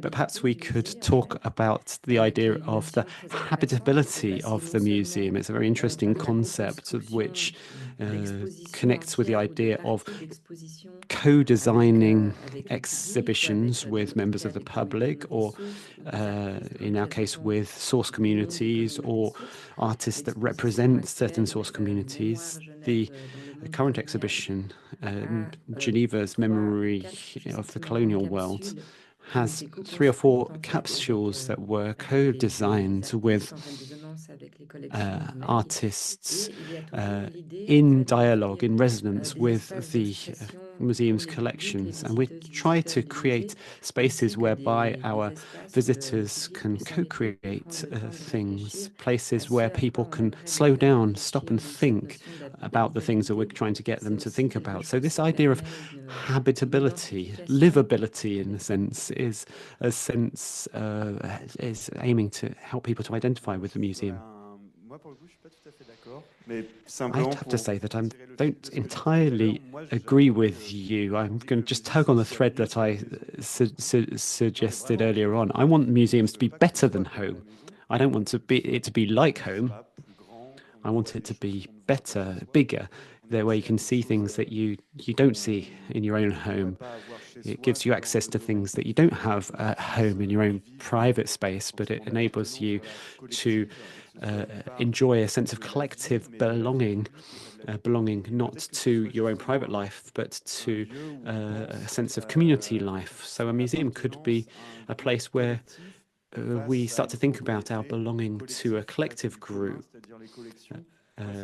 faced with a common good, those collections that we have. And that's the kind of thing I'd like to draw visitors into, to raise their enaments of that.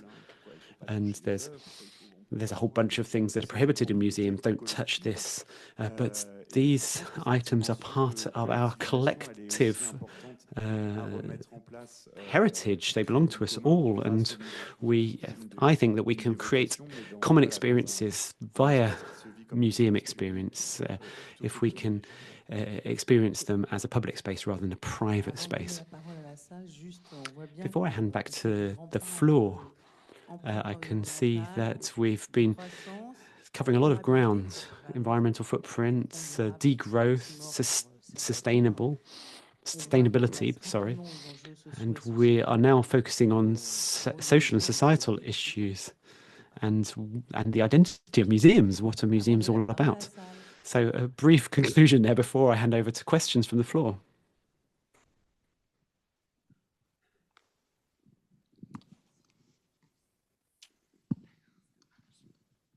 Bonjour, Marie Griffet de Reims. Good afternoon. My name is Marie Griffet from Reims. You've talked about a number of very beautiful values, particularly the R's, repairing, reusing, reconciliation. So my question for you three is, how can you avoid a sense of retraction into specific identities? Peut-être pouvez-vous préciser ce que vous entendez par repli? Could you explain what you mean by retraction in that sense?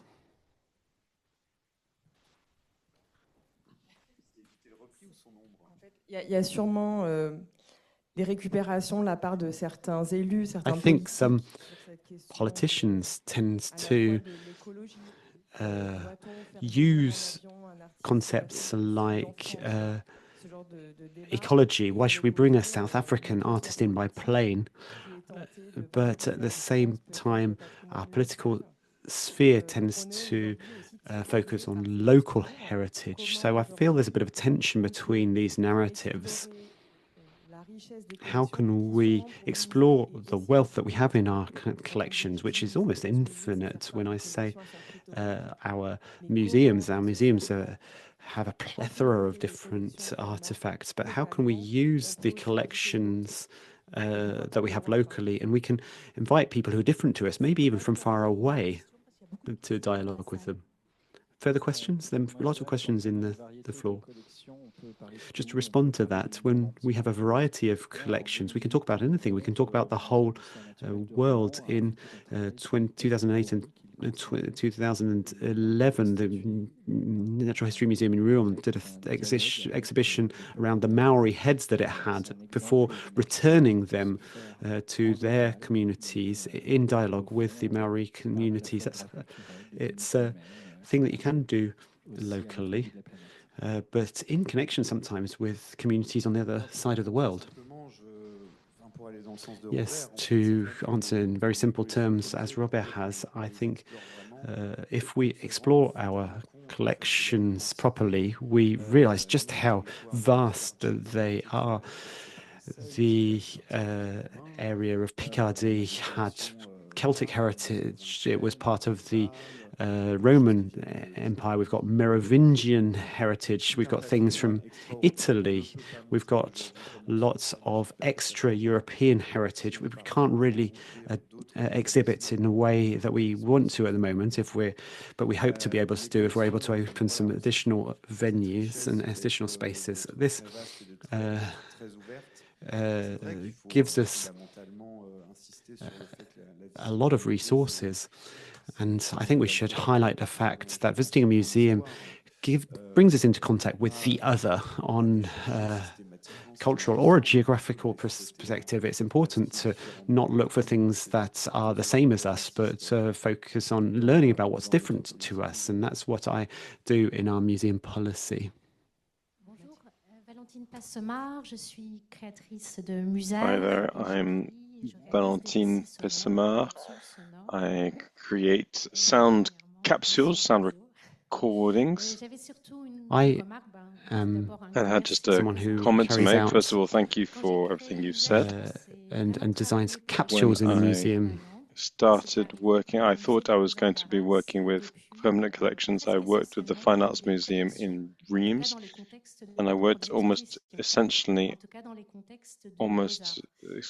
on exhibitions within the fine arts. D'avoir des durées d'exposition complémentaires.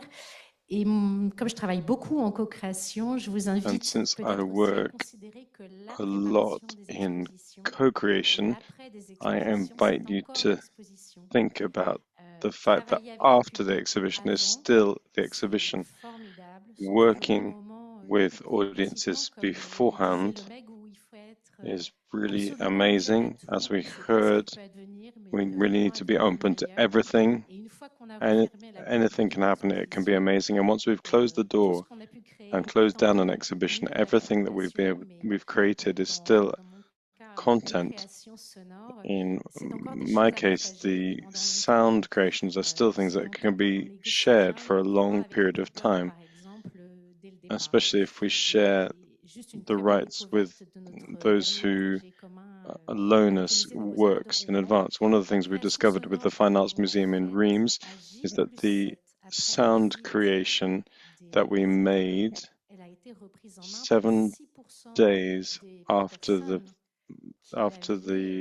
visitors came through was picked up by 6% of people who had heard the sound. So people didn't necessarily see everything, but they wanted to keep going, or they discovered things later on and they wanted to find out more. So there really is a long-term life to everything we create in exhibitions.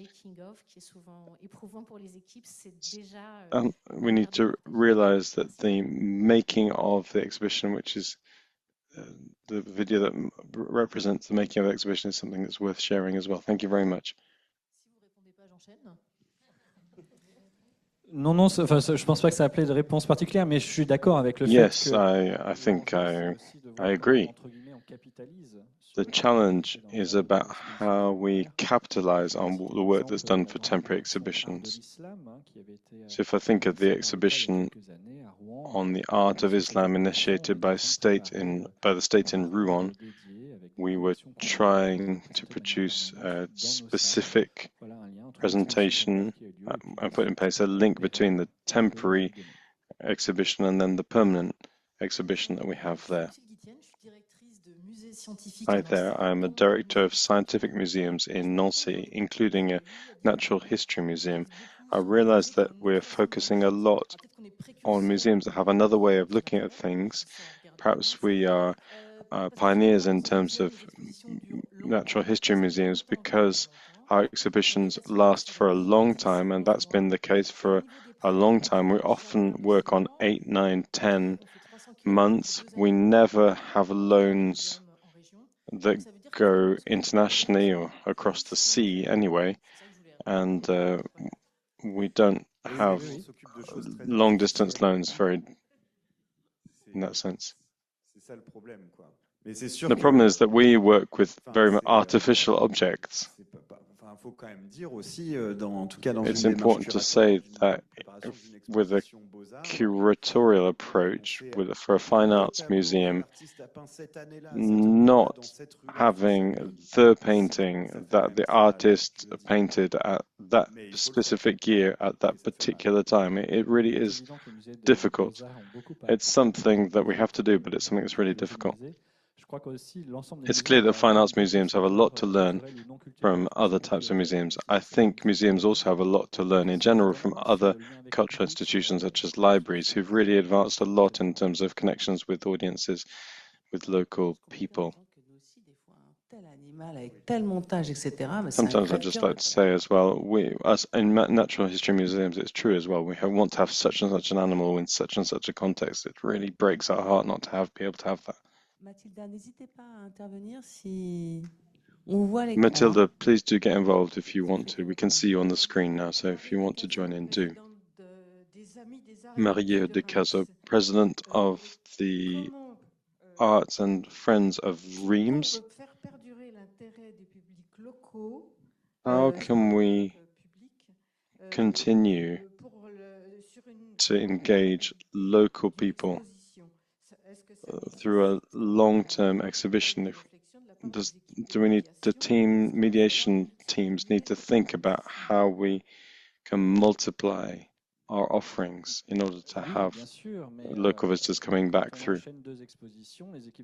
Yes, of course. But when we run 2 exhibitions, one after the other, the mediation teams the cultural mediation teams have to think about 2 different approaches for 2 different exhibitions. So now they just need to think about different approaches for the same exhibition. Here they can work on developing loyalty over a long period of time. And that's something that we can't do when we just have a short-term focus. I don't think we're going to lose visitors because we do longer exhibitions. I just don't think that's the case. Pardon, j'ajoute aussi que. And perhaps I could just add, as a corollary to what I've just said in terms of our new approach to temporary exhibitions, we're now working with, we're making sure that for each exhibition we have a curator, for a scientific curator and an audience curator working at the same level, which means that they look at things from a different angle, of course. Any questions on the chat? I think Emily had some questions on the chat.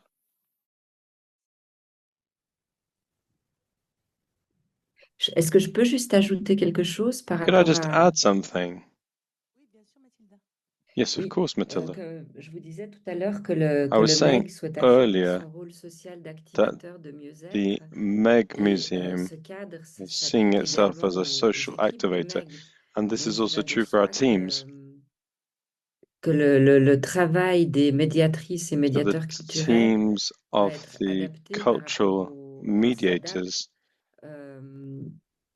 à ce rythme their lent work is aussi. adapted to this L'idée n'étant pas de long-term faire moins à approach, tout prix, mais de faire with ce the qu'il est idea not humainement of trying possible de absolutely faire to dans un do cadre less, but to try and qui laisse do as justement de la much place à la as humanly possible in a co-construction et à framework la that makes réflexion et leave ensuite à faire space for perdurer ces relations co-development de and proximité et allows concrètes us to avec leave in les place these close relationships we put in place with our local Il y a une audiences. adaptation au sein du musée qui doit se faire There's an aussi. adaptation that needs to happen within museums. Oui, il y avait une main levée, je crois, sur les personnes qui nous I can see suivaient a en hand ligne. Je ne la vois raised plus. with someone who was with us on Zoom, but I can't see it anymore. I think it was Colette Marie, and then I see a question from Mrs. Marie de Bay. Please do introduce yourself and ask your question. Bonjour à tout le public et bonjour aux intervenants. Good morning, good afternoon, sorry, good afternoon everybody. Hopefully you can hear me. Can you just introduce yourself? I don't work in museums. I'm a visitor. But I just wanted to come back to something that was said about following the world of business, and I wondered whether there was a local policy or a departmental policy or a policy at a national level in terms of reuse of transport crates for works, especially for long distance transports, particularly for airplanes. Of course, we try to reuse crates when we are able to store them. This is, of course, the issue of storage areas. Recycling exists at least partially. In Rouen, we're working on a biosourced materials prototype from the residue of local agricultural work from Norman farmers. And actually, on that basis, we are applying for an ICOM award on that basis. Two other questions on the chat. One question for Matilda with regard to the Gibena from the MEG. How are the participants selected? So for this first project, the Gibena is part of the MEG Lab approach, which comes out of the Living Lab concept, which you may know. It's something that's used to share experiences. And the Gibena is the first project that's come out of this MEG Lab, and the decision was made to work with AMIG, this association, which is an intercultural mediation association. And since it works with new people, new arrivals to Geneva, coming from the world of migration, as I explained earlier, these people are invited to take part in the Gibena. For the next MEG Lab, we will see how we choose the people we work with, but for the moment it was through this association. Thank you very much. Another question on the chat, which might lead to perhaps a fairly long question. We could even put in place a round table for this particular question. Please be fairly brief in your responses. This is a question for all of you. How do you see the new mediation and the new approaches in the context of degrowth? For example, the place of what happened at the Musée d'Orsay. So we're thinking in particular of the place of the use of new technologies in the role of degrowth. Well, I could answer from my perspective. I think the digital technologies can really be very valuable, but especially they need to be used to show things that can't be shown in any other way. So yes, an immersive experience, which was suggested in the workshop in order to take part in the first Impressionist exhibition. So it's not just a question of entertainment, because we need to remember that museums are machines for protecting works, but also decontextualizing works, and seeing a work in the gigantic or intimate space which it was painted or where it was discovered for the first time, that really does mean something. So using these tools to talk about the origins of work, which might come from a church or something like that, I think that's really something very valuable.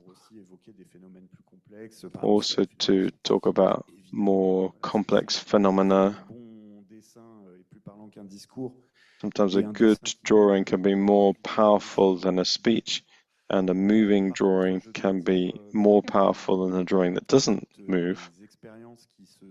Nevertheless, all experiences that replace works and invite you to go into ultra high-dimensional images, I think that's something I really don't approve of. People who use that talk about that as an exhibition, and they end up confusing that with museums, and I think that's a real concern. That's my opinion.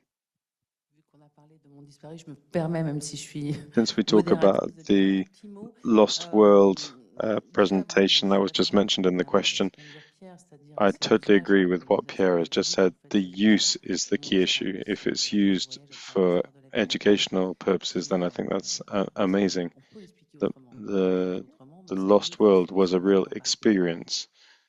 It can be explained in another way, but the goal is to bring in visitors into the experience. Now, in terms of the carbon footprint, without talking about the environmental footprint in general, there is work that's being carried out on these particular experiences. This has been done on an exhibition that is put in place, an immersive exhibition in place, and we can see that in terms of impact, it's not necessarily that much better than the sort of standard conventional exhibitions that we tend to do. And these are productions that have a very long lifetime. So the production of the Lost World, that requires a lot of energy in terms of the machines that turn in order to do this. And now this is put in place in 10 different places.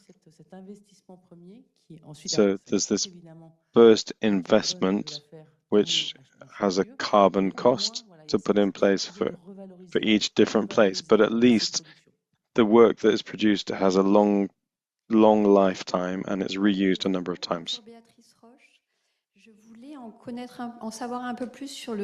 Hi, I'm Beatrice Roche. I wanted to know a bit more about this double and dual curatorship and understand a bit what the profile of the curator for visitors or audiences would be.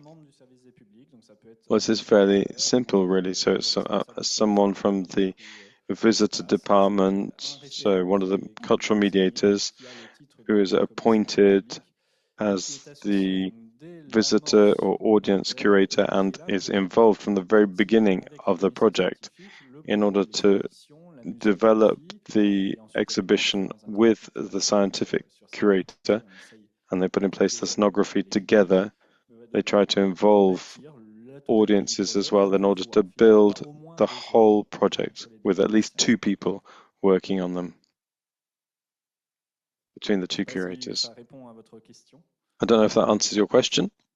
Nous, par exemple, au musée d'ethnographie, on est en train de... in our ethnographic museum, we're putting in place an exhibition for 2036, which also has a dual curatorship. And this responds to one of the questions in the chat. This is an exhibition that is going to be co-developed together with children.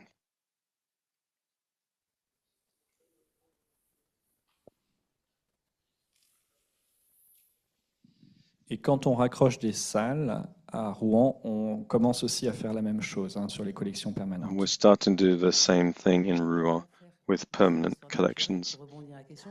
I won't talk about natural history museums again, but this is something in scientific museums. This is something that's been in place for a long time. We've got an exhibition curator and a scientific curator as well. It's not always the case in all natural history museums, is it, though? No, but in scientific museums in general, this is something that's been put in place for some time. Any other questions? Have we finished all the questions? Anything to say to wrap up? Just very briefly, we didn't talk a lot about the mobility of visitors. Perhaps just talk about an initiative that we had with our local officials in Rouen. We proposed and the municipal council adopted a preferential rate for users coming to the museum using green transport for the temporary exhibitions, which are to be where entrance is to be paid for, so they get a better price. We thought we would have 1% of green transport tickets for 2024, and actually at 6.5%. So we're above what we were hoping for. That's not what's going to revolutionize the carbon impact of our society, of course. But the goal was to send a message and to encourage people to switch over to green transport. Mathilde, vous voulez rajouter un dernier mot? Mathilda, would you like to say anything? Well, I could just respond to what's just been said. We are also just putting in place a survey in terms of travel times of visitors, and we're going to convert the results into concrete recommendations. So perhaps I will contact you at this time. Well, great. Thank you very much. Perhaps just say thank you to Mathilda, Pierre, and Robert for what they've been able to share with us during this roundtable, and thank you to everyone in the room and everyone joining us by video conference for all your very useful questions. Thank you very much.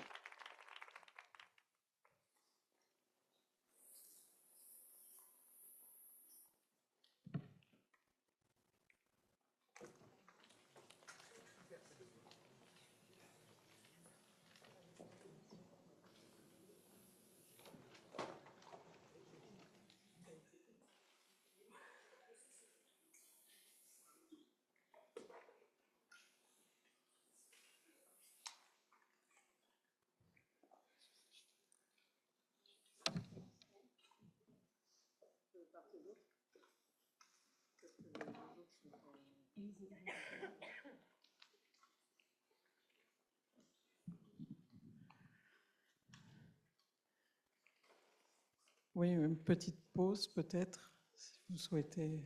We could maybe take a brief break if you want. La journée est dense. We've got a very packed day of talks. Thank you very much for all of you who are still with us here in the venue, and a lot of people are still with us online as well. And I think that we'll get started now with our third session of the day. It's perhaps the trickiest one, because we've heard some fantastic debates with some very interesting presentations and points of view. I'm going to start off by introducing our four speakers on this third roundtable, who are going to present things that are taking place in France and in Canada. We've got two Canadian colleagues online with us, Martine Couillard and Marie-Claude Mongeon. I'm going to suggest that we start with Hélène Lafont-Couturier. The four speakers will present for about 5 minutes and explain to us their projects, and then we will open up discussions within the panel, but also with people from the floor and online. All of these interventions are related to work on the ground with people, men and women, and we're going to start with Hélène Lafont-Couturier. I'm going to perhaps tell people a little bit about Hélène, who's now director of the Musée des Confluences in Lyon. Hélène opened the museum 10 years ago, soon 10 years ago in 2014. Yes, our museum has celebrated its 10th anniversary, or is going to celebrate its 10th anniversary on the 10th of December 2024. I've got an unusual career path. I worked in fine arts, in a fine arts museum. Then I established a small museum in Bordeaux, which focused on disseminating 19th century art. And then I went to the Museum of Aquitaine and the Contemporary Art Museum. I then opened another museum in Paris, the National Museum for the History of Migration. And then I moved down to Lyon to lead a more conventional life as a museum manager. So when I was there, I ended up opening a third museum. I think it's quite unusual in a career to have opened 3 new museums. Throughout the presentations today, particularly this morning, we've heard about how museums have changed over the years. There's changes going on, and we have to take into account changes such as our environmental responsibility. That requires museums to change. Within our young institution, the Museum of Confluences in Lyon, we have lived through a time of multiple crises and a number of major changes such as AI and digital technologies. And that leads us to think that the key to adapt is in being very agile.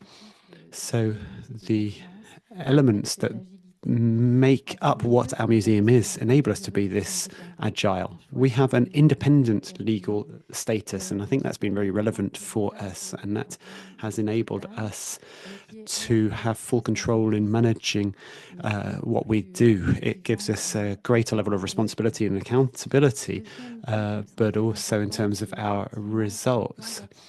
The second thing is that there is an action plan. We have environmental and social responsibility that's part of our institutional project presented to the ministry, and we have an internal working group made up of people from different departments, which is working on this responsibility plan. Christophe Kreff isn't here.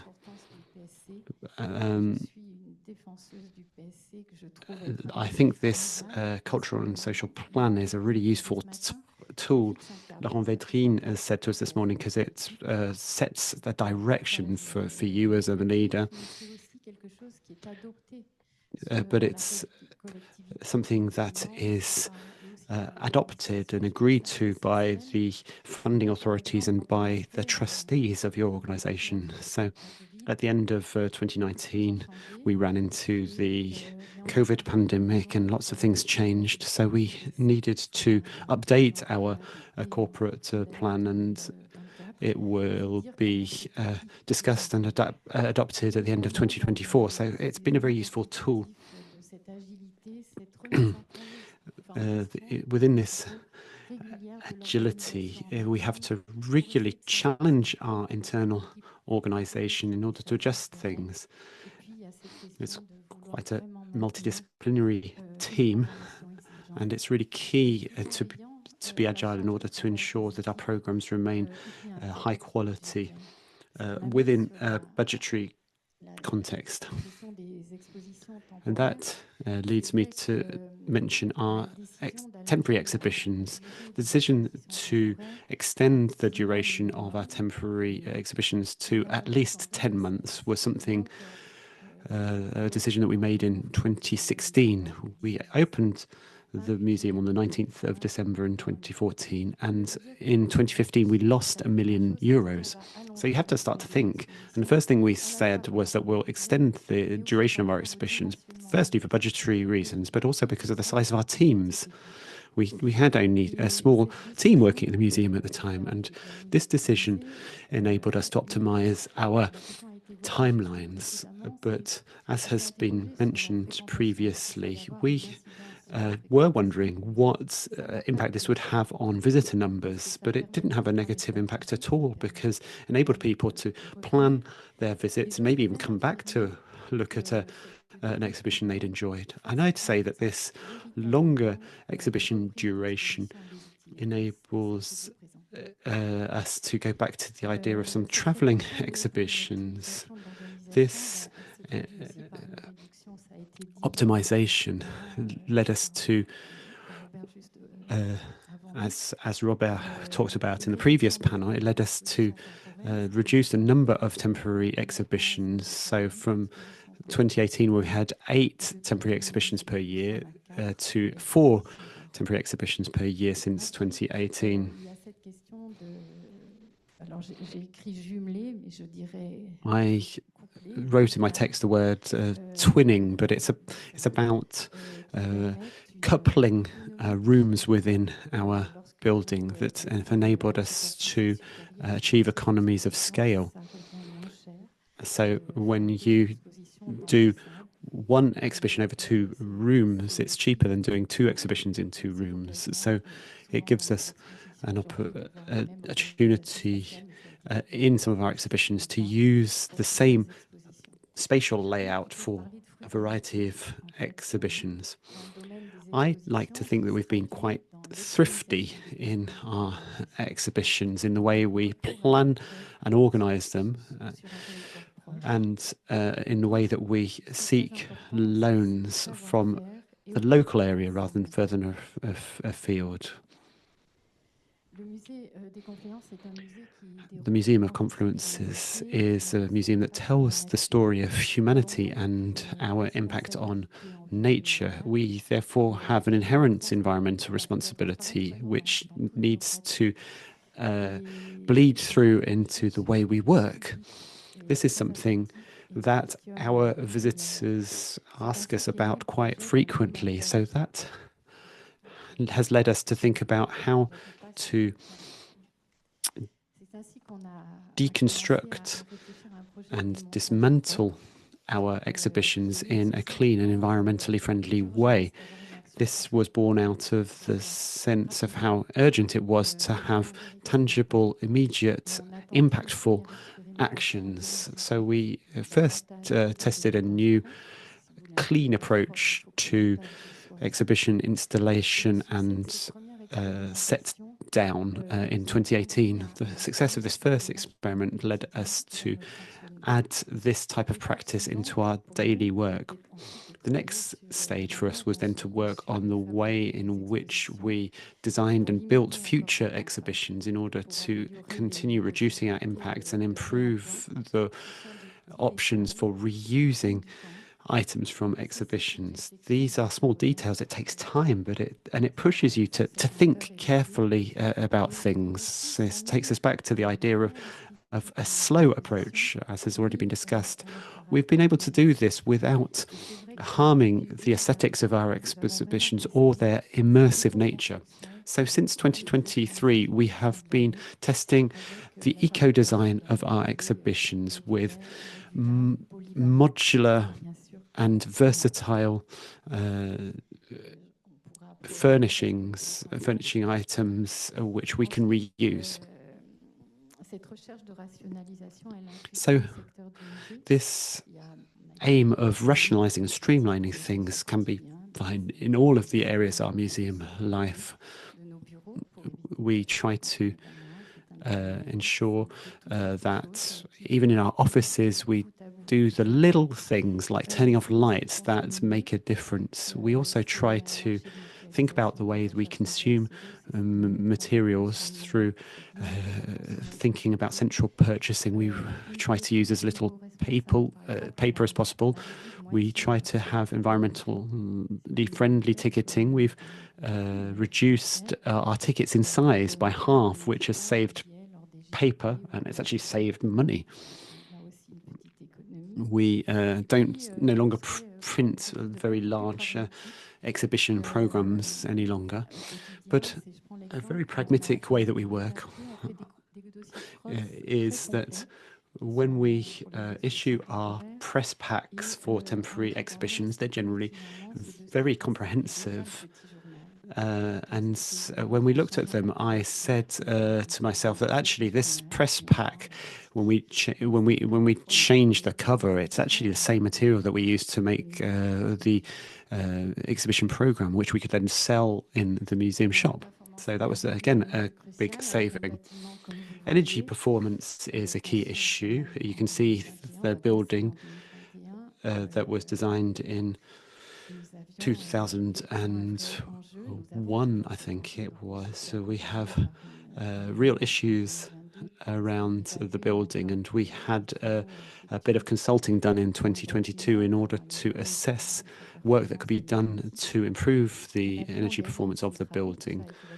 We had the work validated by our Board of Trustees, and over the last 2 years, we have been working on all of the lighting systems in the museum, switching to LED lighting, which has had a significant impact on our electricity bills. And then we are going to replace our air processing, air treatment and air conditioning plants, which have a big impact on energy consumption. We're not going to be able to change the building.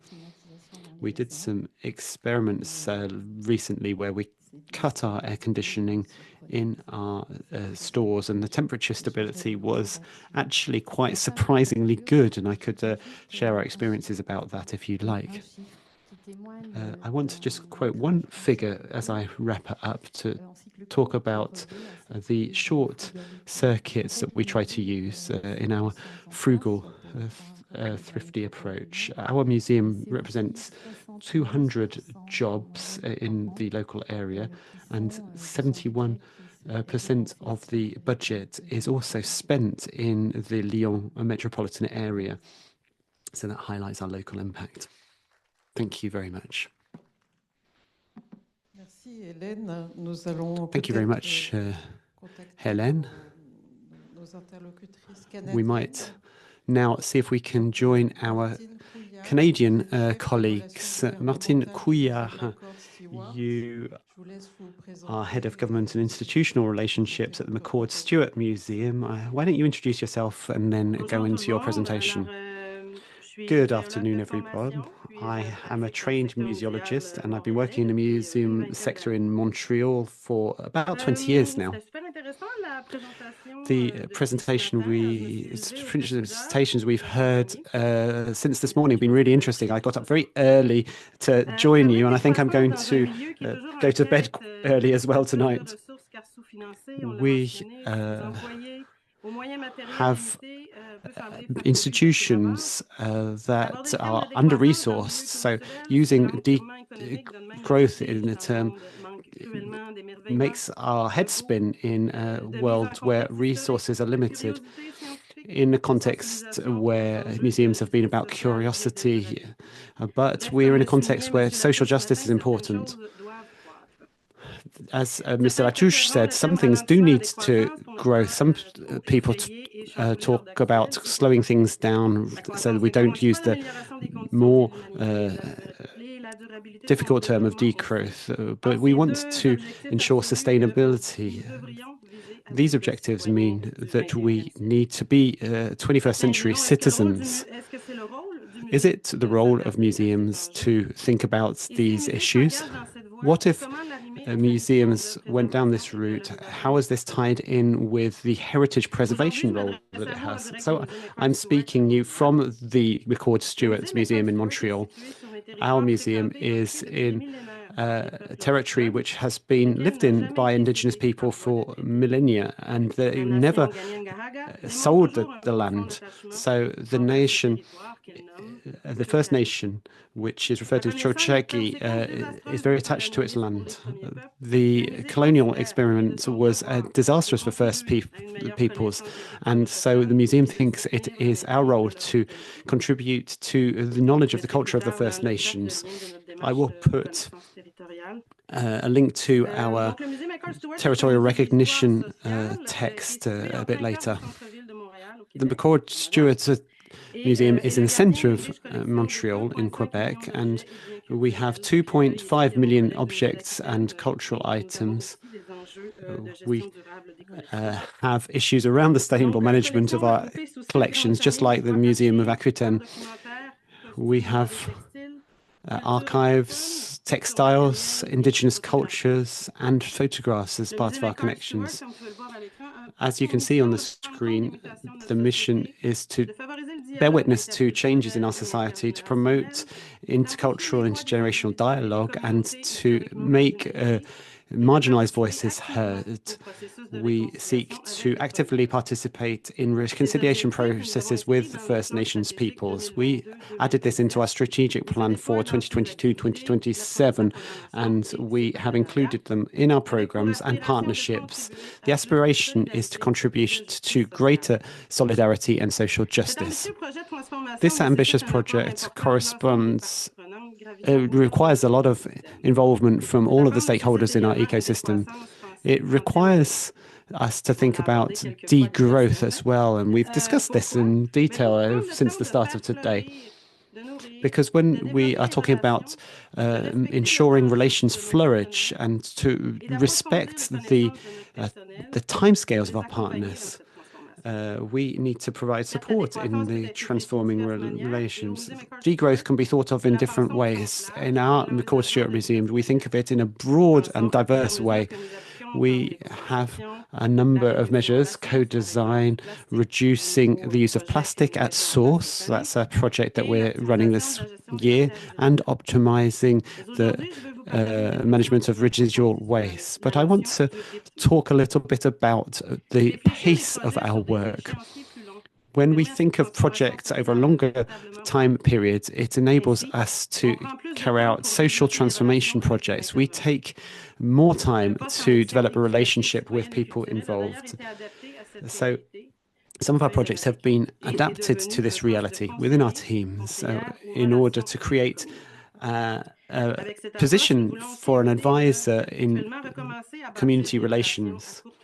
And we try to move away from short-term visions of relationships. I'm sure many of you know what I'm talking about here. The more we look at the long term, the better we can work. So shared authority and shared design of projects requires more time. There's a lot of discussion and exchange to make sure we get on the same page. And this leads us to projects which are more successful both for the museum and for the target communities. These projects become opportunities to increase our knowledge of our own collections. These projects have various levels which tied in with our institution's vision, and it is complementary with our team's visions. Here are a few examples of the projects where we slowed down the production timeline in order to develop content for the museums alongside the communities. So I'd like to encourage us to have a look at the slides now. I've got 3 projects to present. The first project is called Umetmu, which is about digital sharing of indigenous museum collections. And this perhaps contributes to discussions about the extent to which digital technology can be useful. This was an educational project which worked with the indigenous peoples of Quebec to facilitate accessibility to indigenous objects in the collection. Within Quebec, we have 11 First Nations living around Quebec, sometimes very far from urban centres.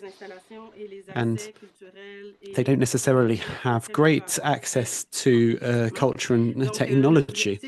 So the aim was to increase digital literacy among young Indigenous people and to increase intergenerational solidarity as well. Why do I talk about intergenerational issues? We worked with a school in order to familiarize ourselves with the objects within the indigenous collections of the museums and tied in with the communities that we're working with. Young people were invited to choose an object that they found interesting. These objects were then photographed. We used 3D imaging in order to create a digital 3D model of the item, and then people created a virtual museum with items from their communities. The project then was brought to life within their community. This has been run 3 times in 3 different nations, 3 different communities. One of the places we went to was called Hujuak, and the community takes responsibility for deciding what's going to come out of the initiatives. In one place, the young people decided to create a museum room within their local school.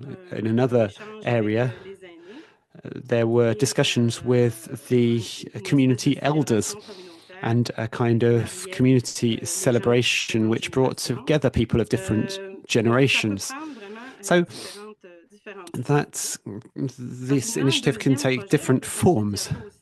If we can move on to the next slide, please. The next project was something that we presented last year. It was called Wampum, Beads of Diplomacy.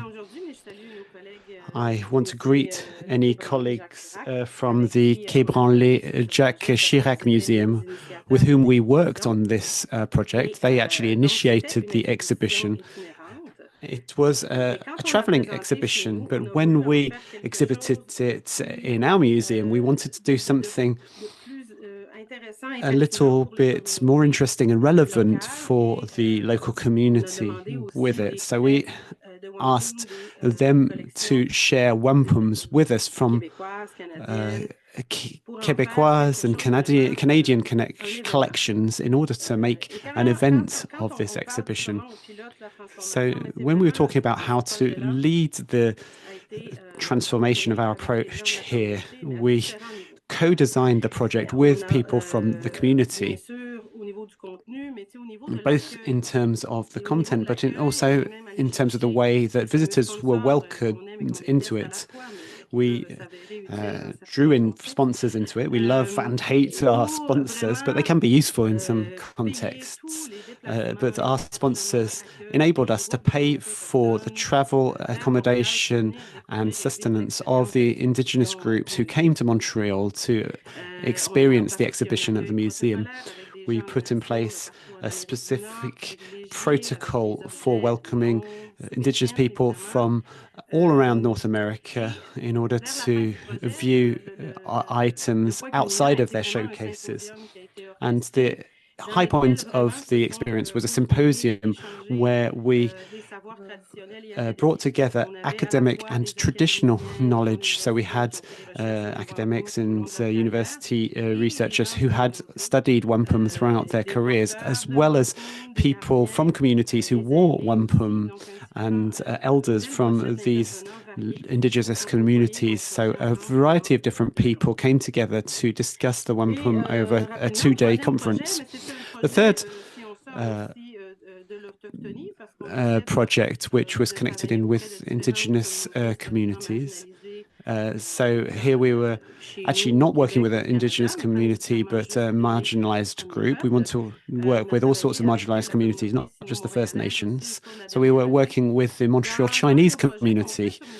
And one of the projects that we do regularly, I think it's the 13th time we've done it now, which is an artist in residence program. I'm sure you know the principle. An artist comes in and draws inspiration from the museum's historical collections in order to create an installation or work in dialogue with the collections. So we worked with the artist Karen Tam, but we actually pushed the concept further, and we called on the local community to get involved. So this project was developed in relationship with the Montreal Chinese community who lent us items for the project. The interesting thing with this project is that the relationships are ongoing now. The exhibition wrapped up about a year ago, but we are maintaining relationships with the Chinese community in the local area. We're carrying out mini exhibitions in the area.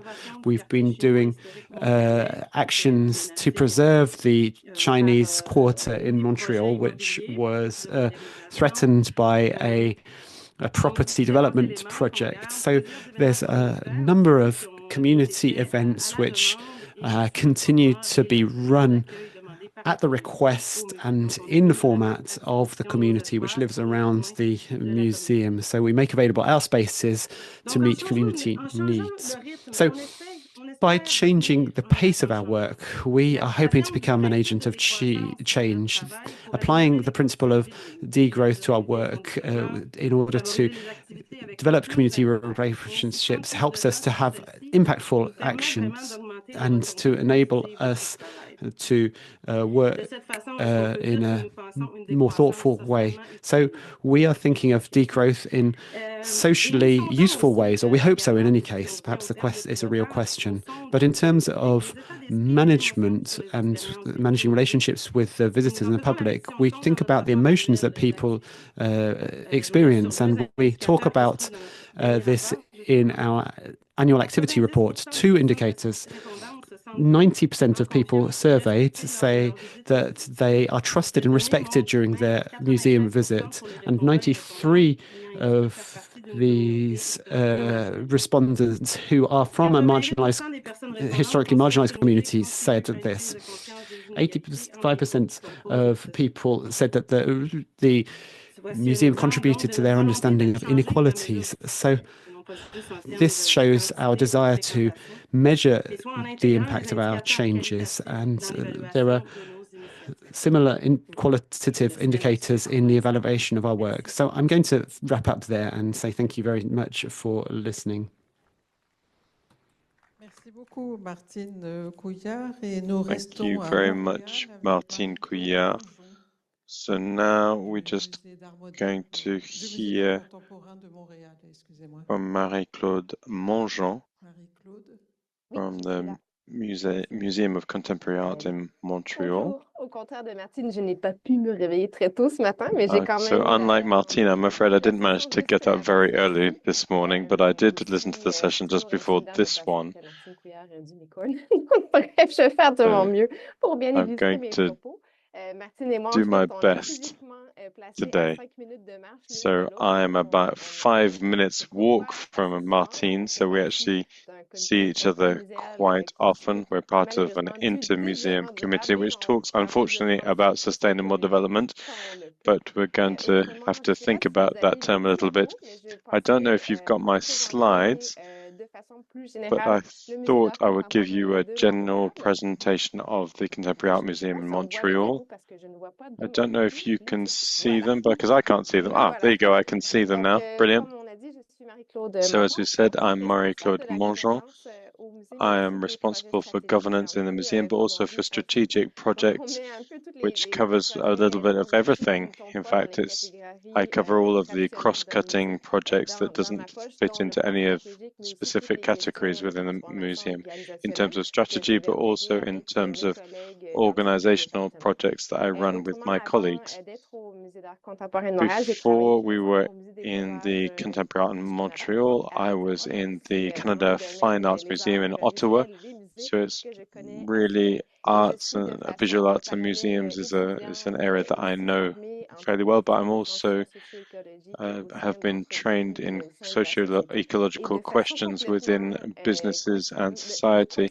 And it's a complete coincidence, but I'm currently following a study program on degrowth in an with an institution here. So I've actually got quite a lot to think about around this question. But let's come back to the Contemporary Art Museum. which is on the screen here. It's a museum dedicated to contemporary art from Quebec, but also from international artists. So you will have heard from Martine this question of territorial recognition, which is something that we did more recently in the Contemporary Art Museum with this text of territorial recognition, where we recognize that the museum is located on unceded indigenous lands and recognizes with respect and gratitude the Kanen Kaka as the nation of the custodian of these lands and waters. The traditional indigenous territories are known as Tirka to the Kenyan people, and as Montreal for many other, Muniag for the Ashinibag, and Montreal for many other people. So this is something in the Contemporary Art Museum in Montreal is something that needed to be done. We are just developing an action plan around this project about the recognition of the territories and this commitment to do so. In order to just give you a bit of context, the Contemporary Art Museum is a public museum which belongs to the Quebec province, so here, the Quebec province. So it's a state company founded in 1964. It will be 60 years this year. We have moved buildings 4 times in our existence. What you can see on the screen is an artist presentation of the permanent building in a complex that's called the Arts. So we're not currently in our permanent building because it's currently being built, or I should rather say renovation. We are in a commercial complex, and therefore we have less space for exhibition and our educational activities. And that leads to a reduction of space and disconnects us from our locality.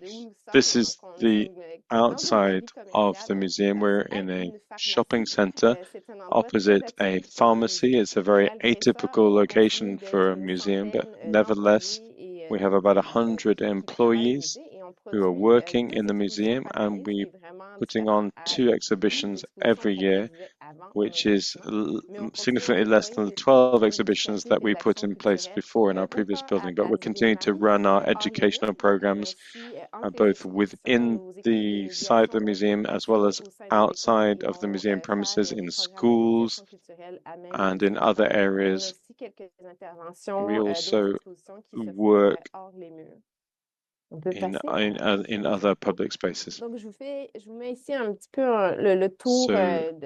I'll just go over some of the different programs that we run, despite the fact that we're currently moving buildings and we're in a rather temporary situation, in order to try and develop the relationship of the museum with these different audiences. And this is something that's really imposed on us by the fact that we're moving, and it gives us an opportunity to redefine how a contemporary art museum can become more accessible, because contemporary art can sometimes be seen as a bit elitist, but what we're trying to do is make sure that we really connect in with visitors. So here's some examples here. At the top here you can see exhibitions. Here there is no work of art in this exposition space at the top right here. This is our approach to developing eco design. So you can see the walls here that have presented in such a way which would be quite surprising for our audiences. They thought we hadn't finished putting the museum, the exhibition together, but actually it was intentional. And then we have a whole range of activities that we put in place with a number of different organizations. We've got a school at the museum with a research group for museum education, and we had a group that came every week, and they came to spend time at the museum. And then below you can see a project that's run with a organization called Promise, which is for people who are arriving in Quebec, and we want to spend time with them, talk about their dreams, talk about what has brought them to Quebec. And here you can see a photo of them below flags that they had designed to help them talk about their expectations. And then we also have people from, we have a number of programs for people with disabilities or other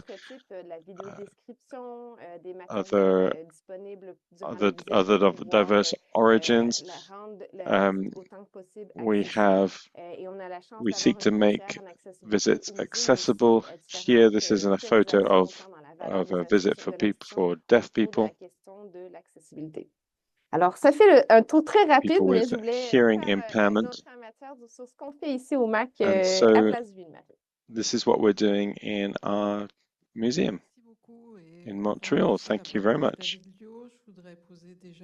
So just before going on to the next part, I think there's a video. I just want to ask you two specific questions on the basis of these three presentations.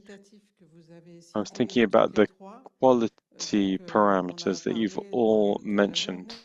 We've spent the day talking about degrowth, transition, post-growth, but in terms of the audiences and the visitors that come, I can say that in the museums where I work, visitors offer other terms such as resilience and eco-anxiety. These are the kind of terms that they're asking us about. So I'd like to know what you think about these terms that are becoming more and more frequent. And the vocabulary that we use is not necessarily the same as that used by our visitors.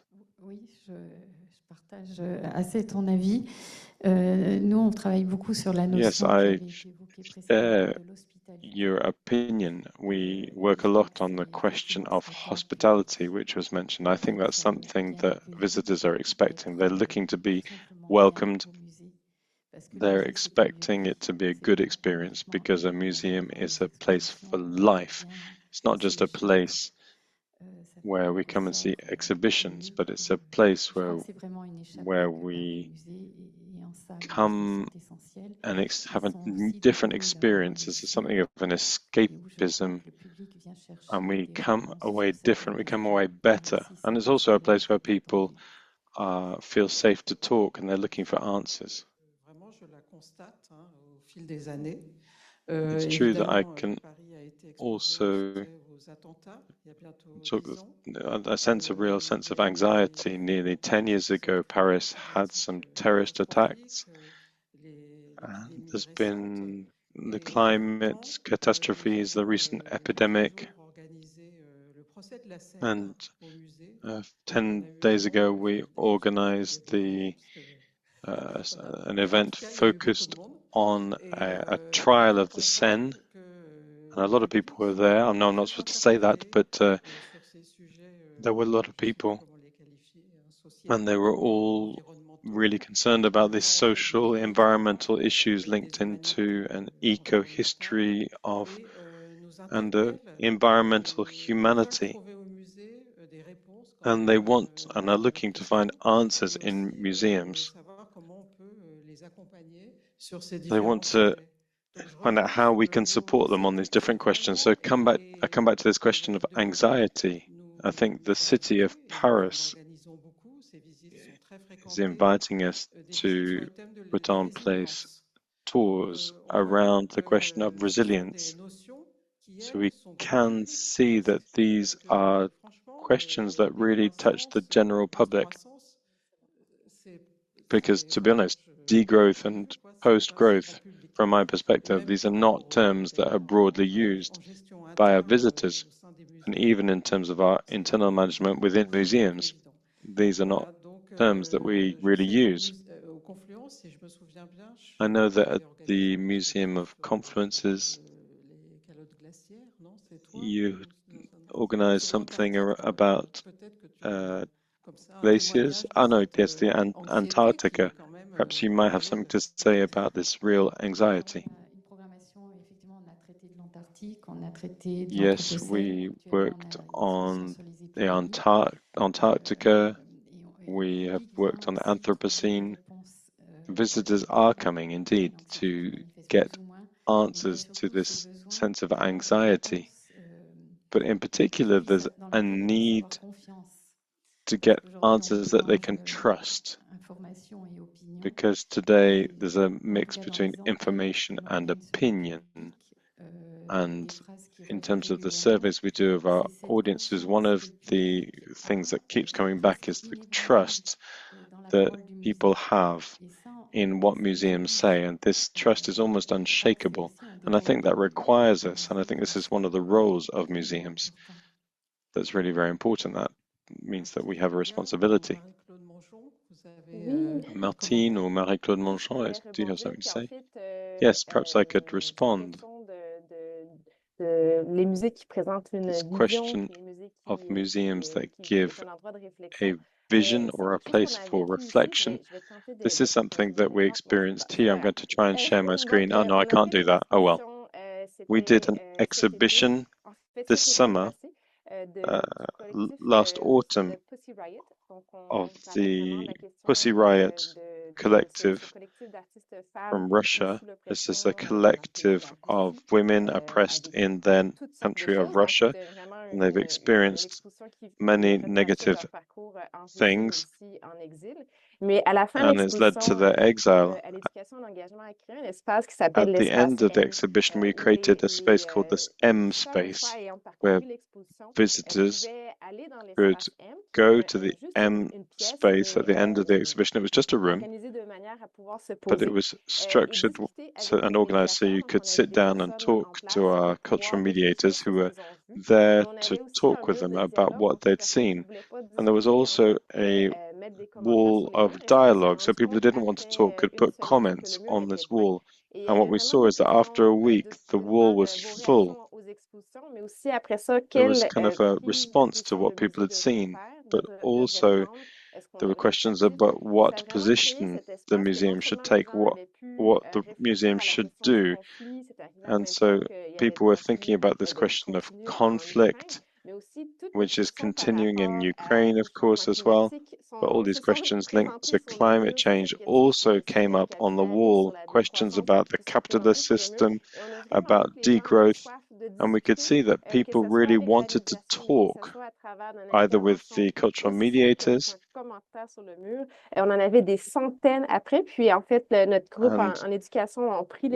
had the mediators working with, and they took these comments and they worked on them to do a collaboration with the university. So museums are no longer just places for contemplation, but they're also places where we need to dialogue and make it possible for visitors to express themselves. The works of art, since I work with contemporary art, make it possible to put in place this dialogue. We had an exhibition focused on female artists, and that was really very helpful. So I'll let Martine get involved. Really in line with that, and I can see what Aude is saying in the chat. It's true that eco-anxiety is not necessarily negative. We can put it together with a call for action, and we can invite visitors to put things, to think about what they can do. In our permanent exhibition on indigenous cultures, at the end of this, there's a call to action about how we can become allies.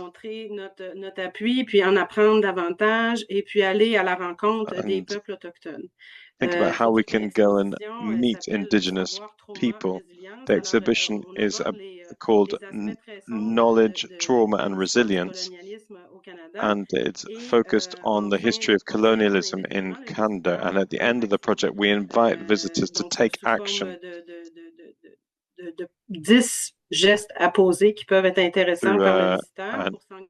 act that they can do in order to make a change for social justice. Otherwise, in a more environmentally friendly approach, we also included an eco-design aspect of the project while being very transparent about the costs associated with the project, with an invitation for visitors les utilisations de vinyle plastique pour les textes qui sont collés sur les murs. C'est une méthode qu'on utilise beaucoup chez nous. Focus in on responding with plastic that could be presented presented on walls as a way of responding. And so we gave an address for people to communicate with us if they had suggestions or ideas. And it was amazing because we had people writing to us and said to us, did we know such and such a product? I worked for such and such a company. And that was a really brilliant way of helping visitors to take an active part in the solutions to the problems that we were presenting. Another question very quickly before we hear from David Leo, and more in a HR situation, because we are really impacted by the change in jobs and the recognition of jobs. What about volunteers and contributors who focus on degrowth, post-growth? What contribution can they make into these areas?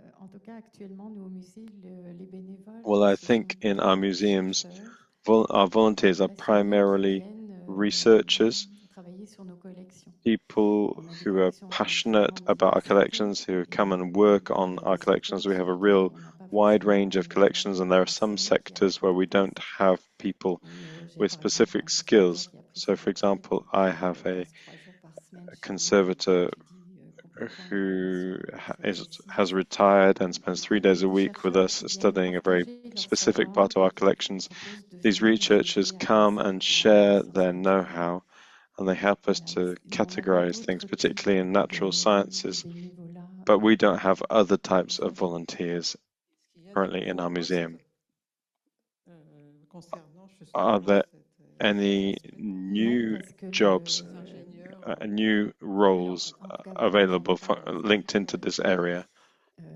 No, at least I don't have in my team. We have 94 jobs available for the institution, but it's true there'd be room for innovation for new types of jobs to cover these areas.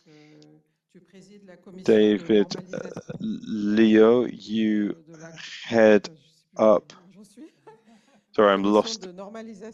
You head up the AFNOR Standardization Committee for the Conservation of the Cultural Property, and you work on temporary exhibitions. Thank you very much for giving me the floor. I work for the Ministry of Culture here in France. I'm a curator and a conservator. I work for the Directorate for Inspection, Research and Innovation. So we focus on cross-cutting subjects, transverse subjects, and we carry out studies. There's a number of studies that we're carrying out. One on the status of cultural items and furnishings used in exhibitions. It might be a study that will interest some of our colleagues working around the regions of France. There's also a study underway about contested heritage. I think that's a very important subject, which is led by research led by Dominique Taffin, who is the director of the Foundation for the Memory of Slavery. And a number of our colleagues are working on that project. We also got a working group on the green transition. So I tell you all of these things to say that we've got this delegation, this directorate, which is not always very well known or not very well understood within our General Directorate for Heritage. And we represent a space where people can think through heritage issues without thinking about, on the one hand, museums, on the other hand, historical monuments and archives as another subject. We bring these different institutions together as part of a collective. So within that context, I was asked to chair a standardization committee for the conservation of heritage items. It's part of the AFNOR standardized organization in France, and it is a body that's responsible for producing standards and updating them. We haven't put up my slideshow yet, so perhaps we could do that. Yeah, that's right, there we go. What do I need to do? Do I just press this button? So I was talking about the cross-cutting assignments that we might have within AFNOR. I actually have another role as a key representative for maritime and river heritage. Had a meeting a couple of days ago about this heritage, which is really affected by climate change. So I've taken a few photos of the new National Navy Museum, which highlights a number of the questions that we might have, and some of these express the eco-anxiety that a number of our fellow citizens feel, particularly some of the people of the younger generations. So we've got a painting in the middle from Gudin, which highlights the fragility of travel at sea and our vulnerability to the elements. On the left-hand side, you've got some shipping containers, which speak of merchant navy activities. These containers to show the worldwide trade flows that go around our planet, but the fact that we feel somewhat impotent faced with this polluting world trade system. And then on the right-hand side, you've got a photo of some small-scale models of wind turbines, which remind us on the use of new renewable energy forms. So I thought it was quite interesting to bring together these three snapshots, and they speak to us in the work that we're doing at AFNOR in terms of standards, as well as talking about the eco-design of museums. Let me try and talk in a little bit more concrete terms, more serious terms, perhaps, about the work that we do on the ground. As everyone knows, we are seeing a rise in activity and a challenge on the kind of anti-standards level. Standards are often seen as something that's very punitive, but within AFNOR, we very much have an approach based around shared standards that come out of a collective of professionals. So we apply that approach when we think about standards in museums and the cultural sector. When I agreed to speak at the conference today, I saw an article in the Journal des Arts. It was an article that came out in an issue in late June 2024, and this article talked about decarbonization for museums, and it led me to think, how can we really play a role in such a tricky subject, faced with all of the anxiety that there is around sustainable development, environmental protection, and geopolitical issues around pandemics and so on. I reread that editorial a couple of days ago, actually, and the writer reminds us that we are talking about figures and units that no one can really get their heads around, which is a bit worrying in some ways. And thanks to the work of Karine Duquesnoy, the benchmark will really help us, because a lot of us struggle to understand the numbers we're talking about. The article reminded us that we are very dependent of the international context. Even if we turn the clock back to Neolithic times in France, we wouldn't do a lot in terms of what's going on a worldwide level. But public institutions, although they are important, almost essential, have a fairly small impact. And the important thing is probably to be credible with our standards and to be credible stakeholders, as some of our ICOM speakers have said. In the editorial, there is a talk about our symbolic influence, our symbolic weight, if you like, and it highlights the educational value of our establishment. The conclusion is to say that we need to be measured in our approach, and this reminds me of the role of standards in drawing up a common vocabulary and a common set of guidelines which enables us to communicate our message clearly and convince the ministries and authorities that finance the museums. So there's a picture of that newspaper I was talking about, the issue that came out in late June 2024. And then on the right-hand side, you've got another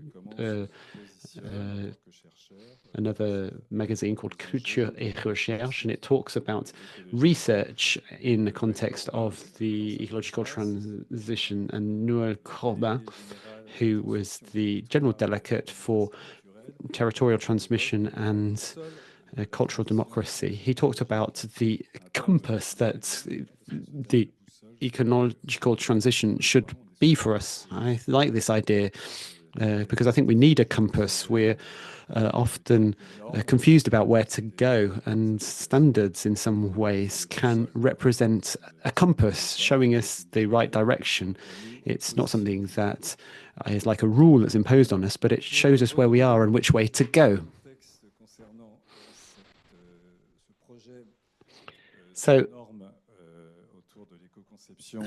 when we think about the eco-design of exhibitions, and I don't make a distinction between temporary or permanent distinctions, within our working group, everyone was saying that we need to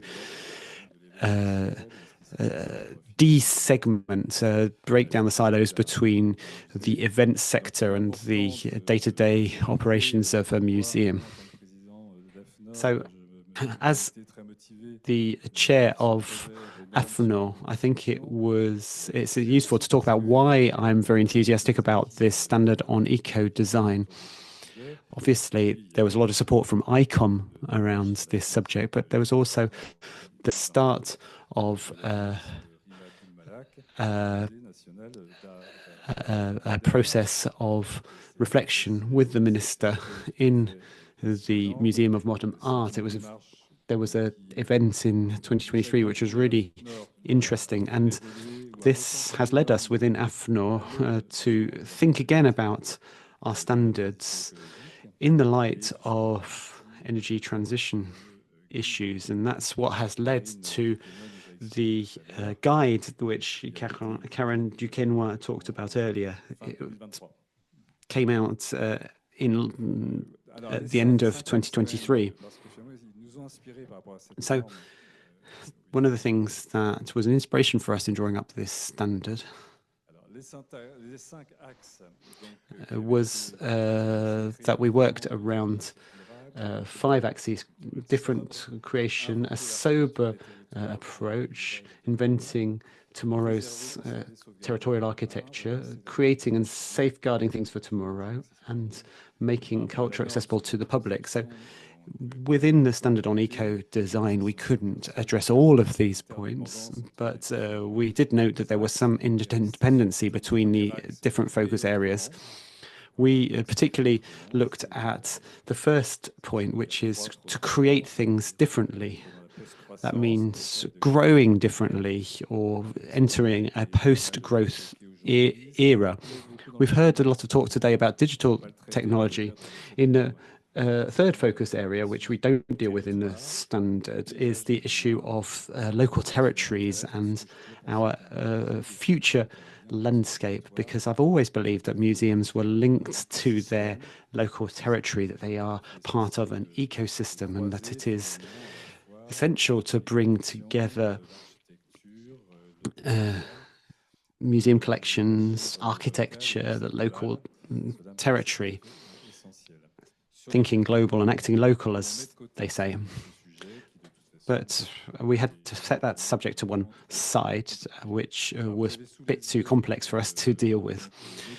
On the screen, you see the AFNOR logo, and you also see a report, because AFNOR has to issue an annual report every year to summarize the work that is being done on standards in specific areas. So it could be work on existing standards that have to be reviewed and revised. They can be revised. They have to be revised every 5 years and can be revised earlier. And also a report on standards that are being updated. So standards on showcases or transport and so on. AFNOR works hand in hand with the government. We have a subsidy of 70,000 euros from the government department for our work. So we have been thinking very carefully about the methods to be used in drawing up this new standard. We worked with Judith Keglin, Evan Canson, and a number of other people in order to ensure that this project was going to be relevant.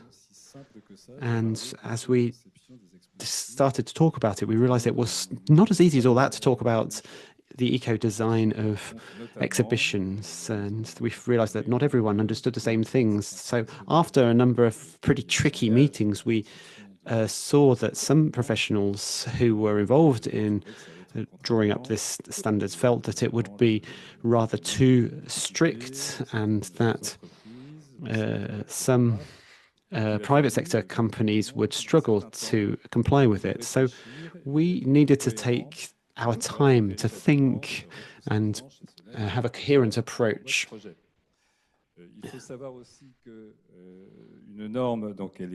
So standards are a voluntary approach. They don't have to be applied, but they give the opportunity when a standard has been finalized and drawn up to exchange and communicate with European partners. AFNOR is part of a standardization committee across Europe, and we meet every 6 months. This project on the eco-design of temporary exhibitions is being discussed within France, but there might be an opportunity to talk about it on a European scale, which would give us an innovative role, and it would enable us to have a level of shared vocabulary, because from one country to the next, the words used are not necessarily the same, and the meaning that we understand by them is not the same. So these days, the name of our organization is AFNOR Normalisation. We're talking about standards. This is a voluntary thing. It's a horizontal approach. It's not a top-down approach from the Ministry of Culture. But there's another part of our organization, AFNOR Publishing and AFNOR Certification as well. There's also a part of our organization which issues certification marks. AFNOR gave the Musée d'Orsay the Diversity Award in the last year. So in terms of our project, let me just wrap up by saying this. This slide talks about the way that the process was put in place, it was important to learn to work together. There were 100 or so professionals from the museum field who worked together. It wasn't just civil servants from the government. And the project started on the 11th of July 2024, so it's a really recent thing. My role in all of this is to lead this project alongside AFNOR, but we are encouraging the working groups to act and work in an independent and autonomous manner. We've got 4 themes and 4 working groups, each of which is led by a pair of group leaders. Each group works independently. We are leaving them to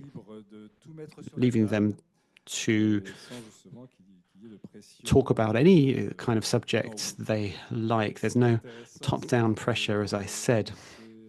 The interesting thing about the way we're working is that we were thinking about the project mode we wanted to adopt and the themes we wanted to address. And the lucky thing we found was that a professional collective going by the name of XPO,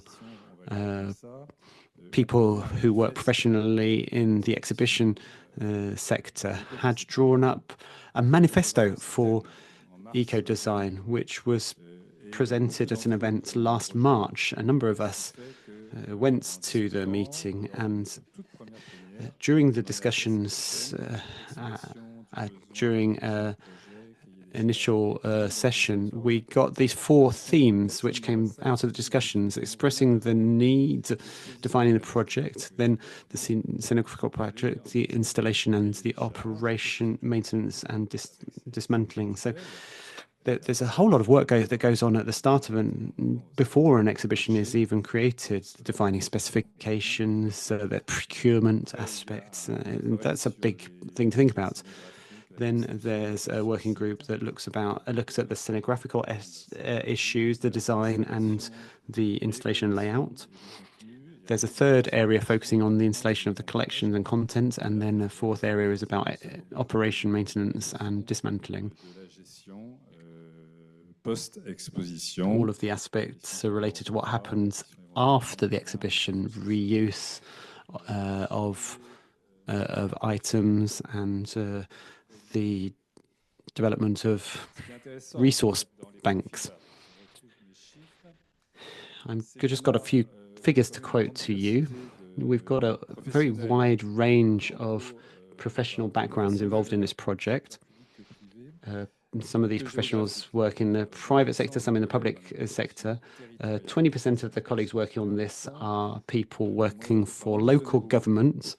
That was very important to us because in this project, we are working with some very big Parisian museums, but also with some smaller regional museums, eco-museums, some of the museums that are struggling a bit at the moment, and we didn't want to create any kind of hierarchy. We wanted that all of these DNAs to be represented. 15% of the people in the project are from central government. 25% of the colleagues come from Paris-based museums, and 20% of the people in the groups come from exhibition, the private sector, and exhibition designers. So I think it's quite a good makeup, and it should feed very helpfully into our discussions. Here's a slide talking about the project mode. In terms of the provisional timescale for this, the project officially launched in project mode on the 11th of July. There's an online workspace which is currently being designed. Each working group has a sharing space where everything will be brought together. And that answers some of the questions that someone in the room asked earlier on, saying that very often there's a lot of information and data here, there, and everywhere, and it's a bit like a jigsaw puzzle where all the pieces are scattered over the table, and it's difficult to bring them together to get a full picture. So that's an important point. Every 2 months, we have a plenary session that we're running. We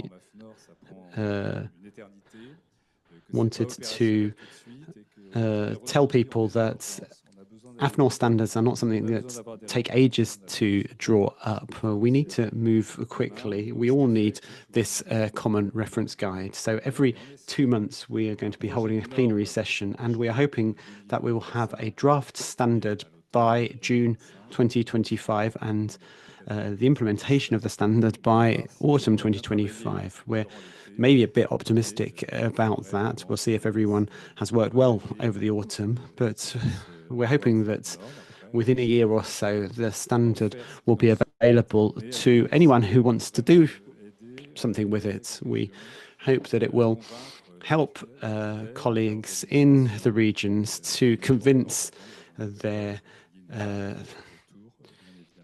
overseeing authorities about the importance of the environmental transition. So to wrap up, I just want to highlight this manifesto for eco-design, which is available for distribution. It talks about life cycle analysis in the exhibitions field. We've been talking about that quite a lot in our project, and I obviously want to just make a mention of the Fine Arts Museum in Lille. Through its very structured strategy 2 or 3 years ago, which gave us a real boost in working in this area, and it's pushed us to think these issues through on a national level, thinking about all of the different territories of France. I think it's very important to be coherent in this regard. Thank you very much for listening to me. Great. Well, thank you very much. So we're now looking for your questions. Those of you who are here with us in the room or those of you online, please do ask your questions now.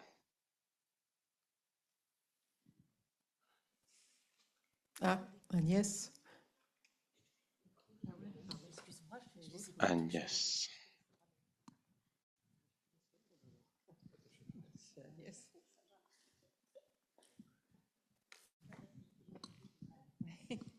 Agnès Parent, c'est une histoire naturelle. C'est la consigne. Agnès Parent, Une petite question juste from the Natural History Museum. Pour les normes AFNOR. Just a question in terms of the AFNOR standards. Have you also involved architects from historical monuments? Because even if these are permanent and temporary exhibitions, because in the application of an eco-design approach focused on sustainability, we often encounter other standards around these questions of heritage. How does this all link up together, and have you include architects of national monuments? La normalisation de la conservation des biens culturels. No, we stayed focused on standards for cultural objects.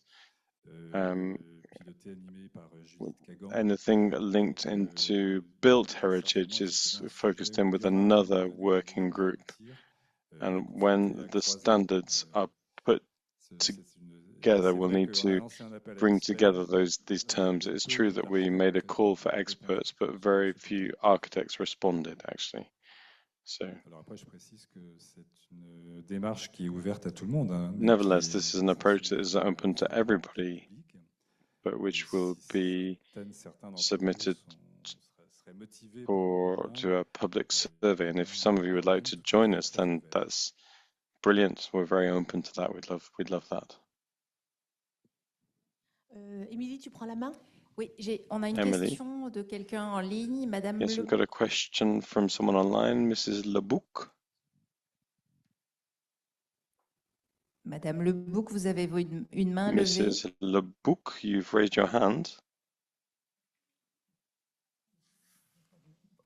Je ne sais pas si vous prenez la parole, mais on ne vous entend pas. Okay, I don't know if you're saying anything, but your microphone is off. Oui, non, je sais pas, je n'ai pas levé la main, pardon.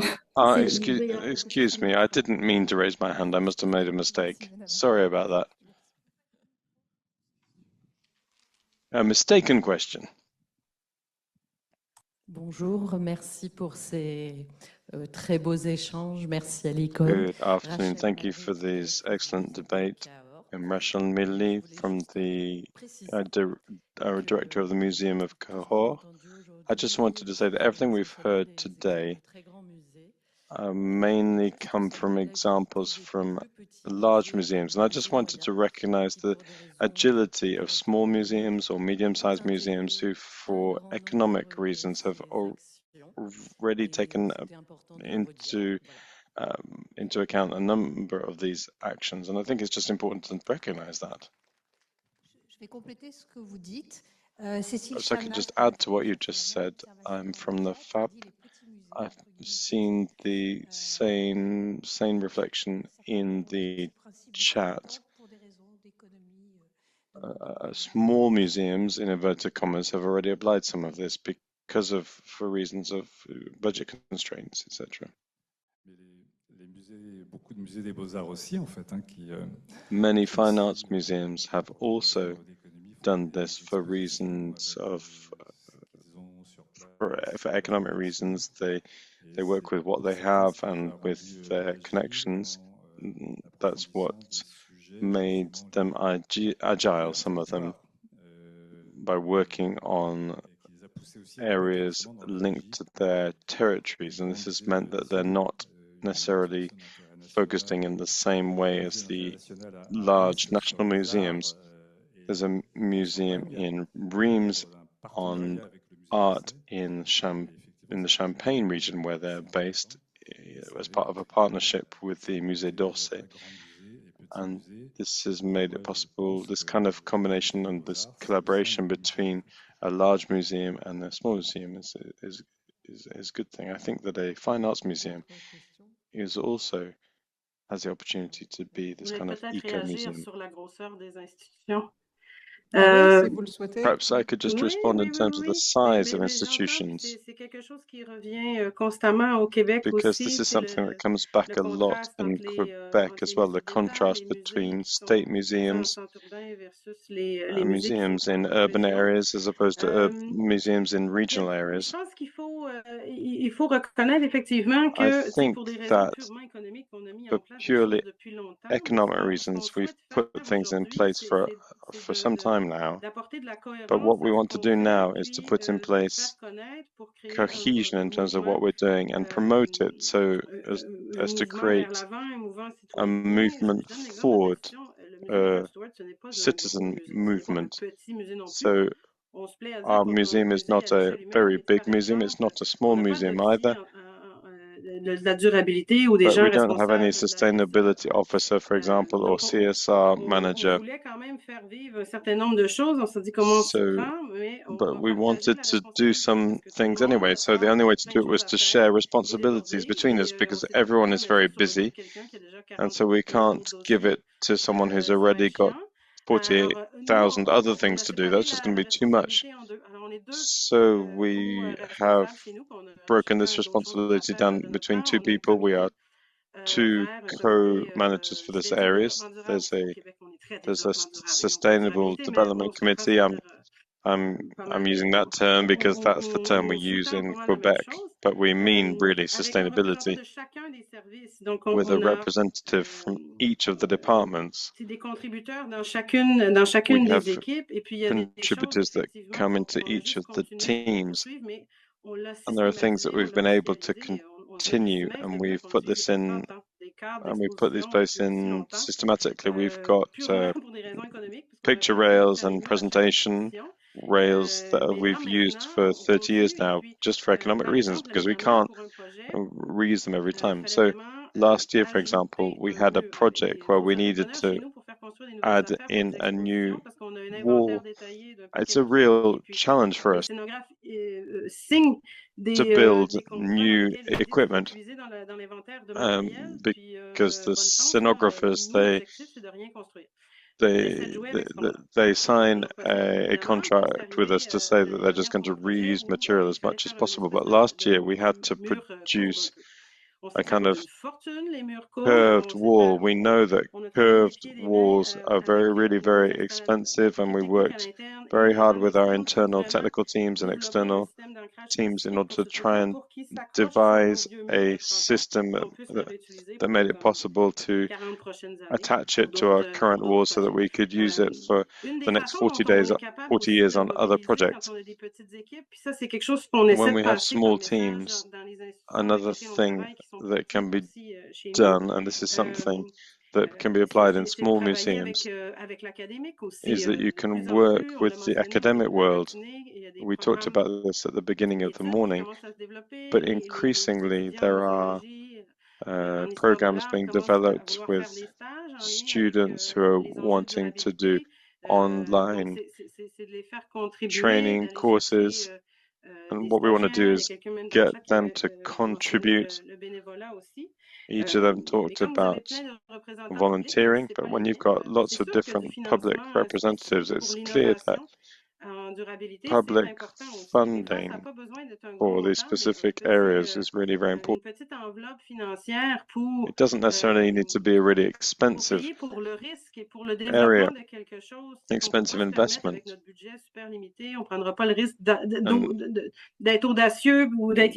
We can't necessarily invest a great deal when we are a small museum. We can't take that risk because if things don't work, it might have adverse consequences. But we can explore the possibility of working with the academic world. And before I worked in this museum, I worked in a number of other types of institutions and smaller institutions. So really, congratulations to all of you who are doing that, because it's really very important, the work you do. Another question is just I wanted to share two thoughts. I'm from the Réseau de Chateaubriand. This is not an official French museum, but part of the Musée de France network. But we use the same level of protection and conservation as the national museums. I wanted to talk about transport. I've seen that a study that said that 90% of the greenhouse gases emitted by the Louvre were to do with the international visitors. This does raise a question because in rural areas, for example, we depend a lot on people traveling by car. This raises the question of governance, which brings together local authorities and then the authorities responsible for transport. So there are governance issues here, which has a fairly significant impact in terms of greenhouse gas emissions. If 90% are generated by people traveling, means that the remaining 10% is fairly insignificant. Of course, the Louvre is fairly exceptional. It doesn't necessarily represent the reality of the 1,200 French museums, but it does raise this question about how we're going to be able to deal with this in the future. So in Rouen, we heard that there is this action focused on putting in place preferential tarification for temporary exhibitions for people coming by green transport methods. I know that in our institution at the Maison de Chateaubriand, which is managed by the Hauts-de-Seine département, and this is something that we're going to have to work on. I also wanted to mention, this has already been referred to, but I wanted to talk about the cultural dimension. Deciding to do less in terms of fewer exhibitions That's obvious for most of us who are convinced, but actually for our supervising authorities, for the politicians who supervise us, that's actually very difficult for them because it means renouncing what they do. It might mean having a political mandate in which less things happen, and that changes the perspective on what they're doing. And from a professional perspective for teams, there's a change of mentalities which links into questions of transport. We've talked about techniques, the crates, etc., but there are also the cultural aspects linked to the actual transport. Can we do grouped transport rather than exclusive transport? Be able to do inventories remotely rather than having conservators that have to travel with the cultural artifacts. I just wanted to talk about these different aspects because in this sense things are less tangible, but there is a reality here that impacts practices and yes, and that's at a daily level, that impact.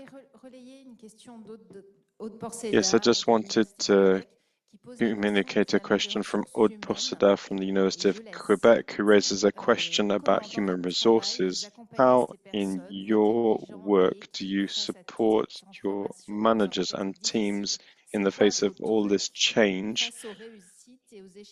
What are your tips for dealing with success and failure? I can see that Martine was already answering in the chat.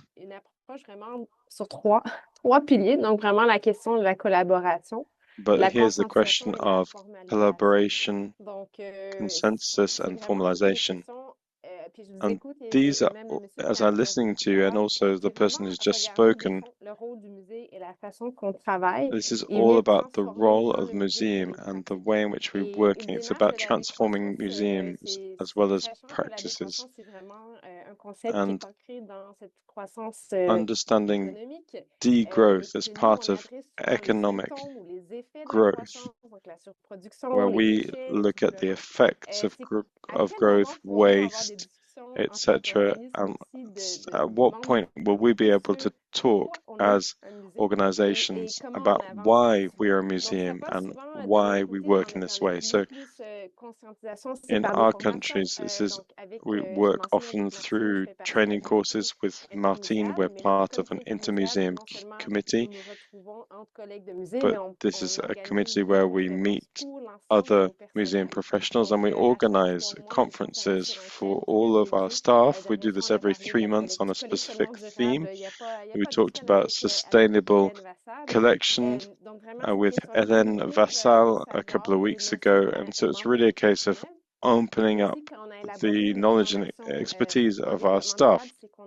But when we develop action plans for sustainable development, it makes it possible to put in place workshops with our staff in order to respond to their questions about what they mean. What do you mean by responsible acquisition? If it's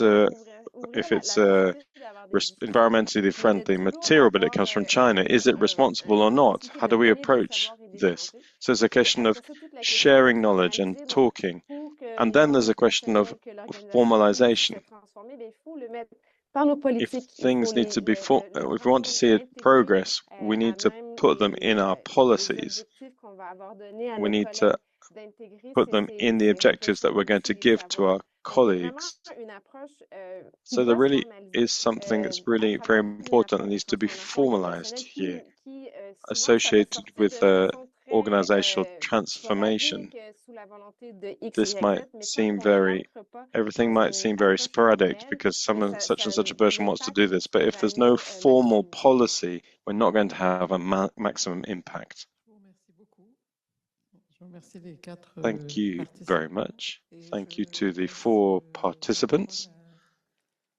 And I will hand over to George, who's going to be concluding this very dense day.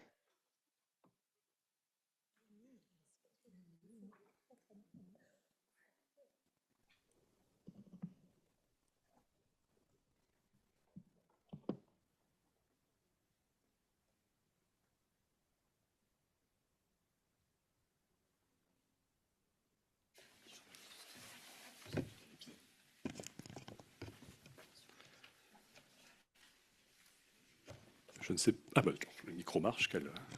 Looks like the microphone is working, so that's good. Good evening to everybody. I have the honor, the privilege, and the responsibility for concluding this ICOM Congress and this study day. It's been a real pleasure, and I'd like to, in the name of my teams from the museums in Reims, I'd like to just say how delighted we've been to welcome you here on this subject of degrowth, which was a bit of a wager to some extent. It's a theme which is somewhat debated whilst still remaining relevant. And the polysemantic nature of this term that Serge Latouche talked about, it highlights the fact that it's an economic term initially, and it represents a critique of our capitalistic system, but it highlights a number of other themes, such as the ecological transition, ecological responsibility, and how we form our society despite all of the tensions that the world is going through today. There were three pitfalls that we wanted to avoid today. The first was to avoid just being in sloganeering. Degrowth is a great slogan, but the risk was that we could just stay there. The second risk was that we just chatted around the subject without talking in concrete terms, without giving tangible, implementable solutions for our museums. And the third thing was to have a very binary debate, a quit or stop or go approach. And I think Serge Latouche showed us in his speech that it's not about stopping what we're doing, but it's about doing more culture, but thinking about the way our institutions work. And perhaps to have a critical approach to the way that we work. So there are three key points that I will remember from today. The first thing is that museums are very committed to degrowth in the sense of ecological transition, although some people talked a little bit about financial constraints. Not a lot, actually, I have to say. I don't imagine museums are spared financial tensions, but it's definitely something that we see within the field of culture. Perhaps it's because it's something that's very obvious to all of us, but we see there's a lot of commitments to being environmentally friendly, and perhaps a bit like Mr. Jourdain, even if we're not talking about degrowth, we are nonetheless working this way. And in all the examples we've heard, there is a significant reduction in activity, a reduction in pace, a slower pace of work. A number of museums talked about a reduced number of activities, a reduction in the consumption of scenographical elements, and the reduction in the circulation of the artworks. So whether we're referring to a slowing down or degrowth, it seems that museums are committing to reducing their activity in a very meaningful and sensible way. It's not something that we should be afraid of. I think we need to make this degrowth meaningful to make it more acceptable for our teams. We've maybe been a little bit timid in some respects with respect to the question of whether we need to reduce the size of our collections. It was the subject of our first panel. I was pleasantly surprised to hear the head of the Museums of France service say that this is a question we need to think about. But I think this is a question we need to ask ourselves increasingly honestly. we shouldn't stick to papal infallibility and say that our collections are subject to a kind of museal infallibility and say that we have never got anything wrong in the things we've put into our collection. That would seem a bit lacking in credibility. So I think that is a subject we need to think about. The other thing I would say is the need to reduce things in a relevant way. We need to think about what we produce and the impacts that we have in order to reduce the impacts in an effective manner. We heard from the Bezo Group and the Green Protocol. We had the ICOM Sustain project that was presented, and then the work on the carbon assessments, carbon reviews, working with a number of French museums in order to give us a piece of work that's useful to all the museums, including museums that don't necessarily have the resources to afford carbon assessment. And then there's all this thinking around standards with AFNOR. The Ministry of Culture has published a work as well, as we've heard, which provides a gold mine of information for institutions that want to make this transition. But we didn't stop there. There was another aspect that was mentioned by Serge Latouche at the start of the day.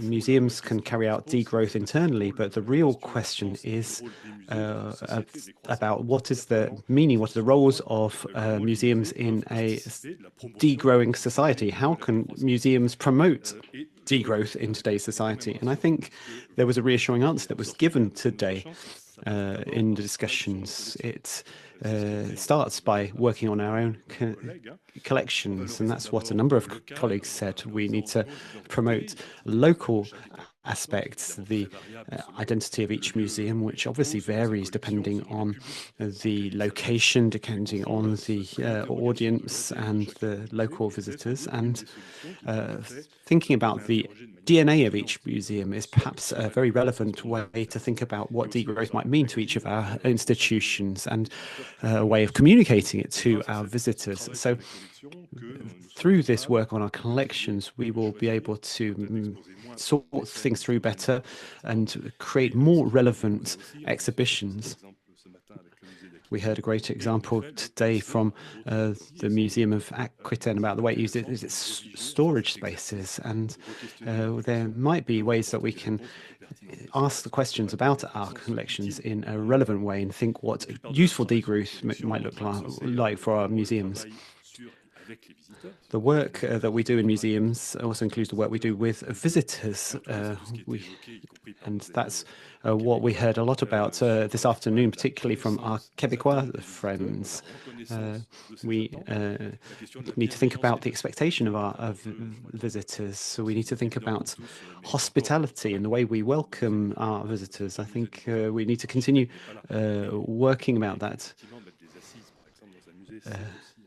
Putting seating areas in museums is perhaps a first step in this regard.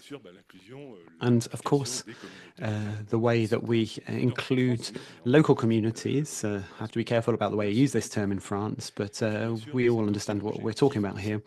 That's one of the aims of today's discussions was to be able to develop a toolbox that will be useful in different ways to different people. And I think I was particularly struck by the issue of time that was discussed in a number of the presentations. As Pierre said, I think he's still here, the DNA of our museums is all about passing knowledge and culture on to new generations, and this is a long-term approach, and that does correspond to the issues around ecological transitions. But it means we need to slow down. We need to detox from the consumer society, that was said a few times, and we need to think about the impact of our actions. And once again, we thought about, obviously, we don't want to completely close our doors because the visitors are a key factor in making our activities attractive, but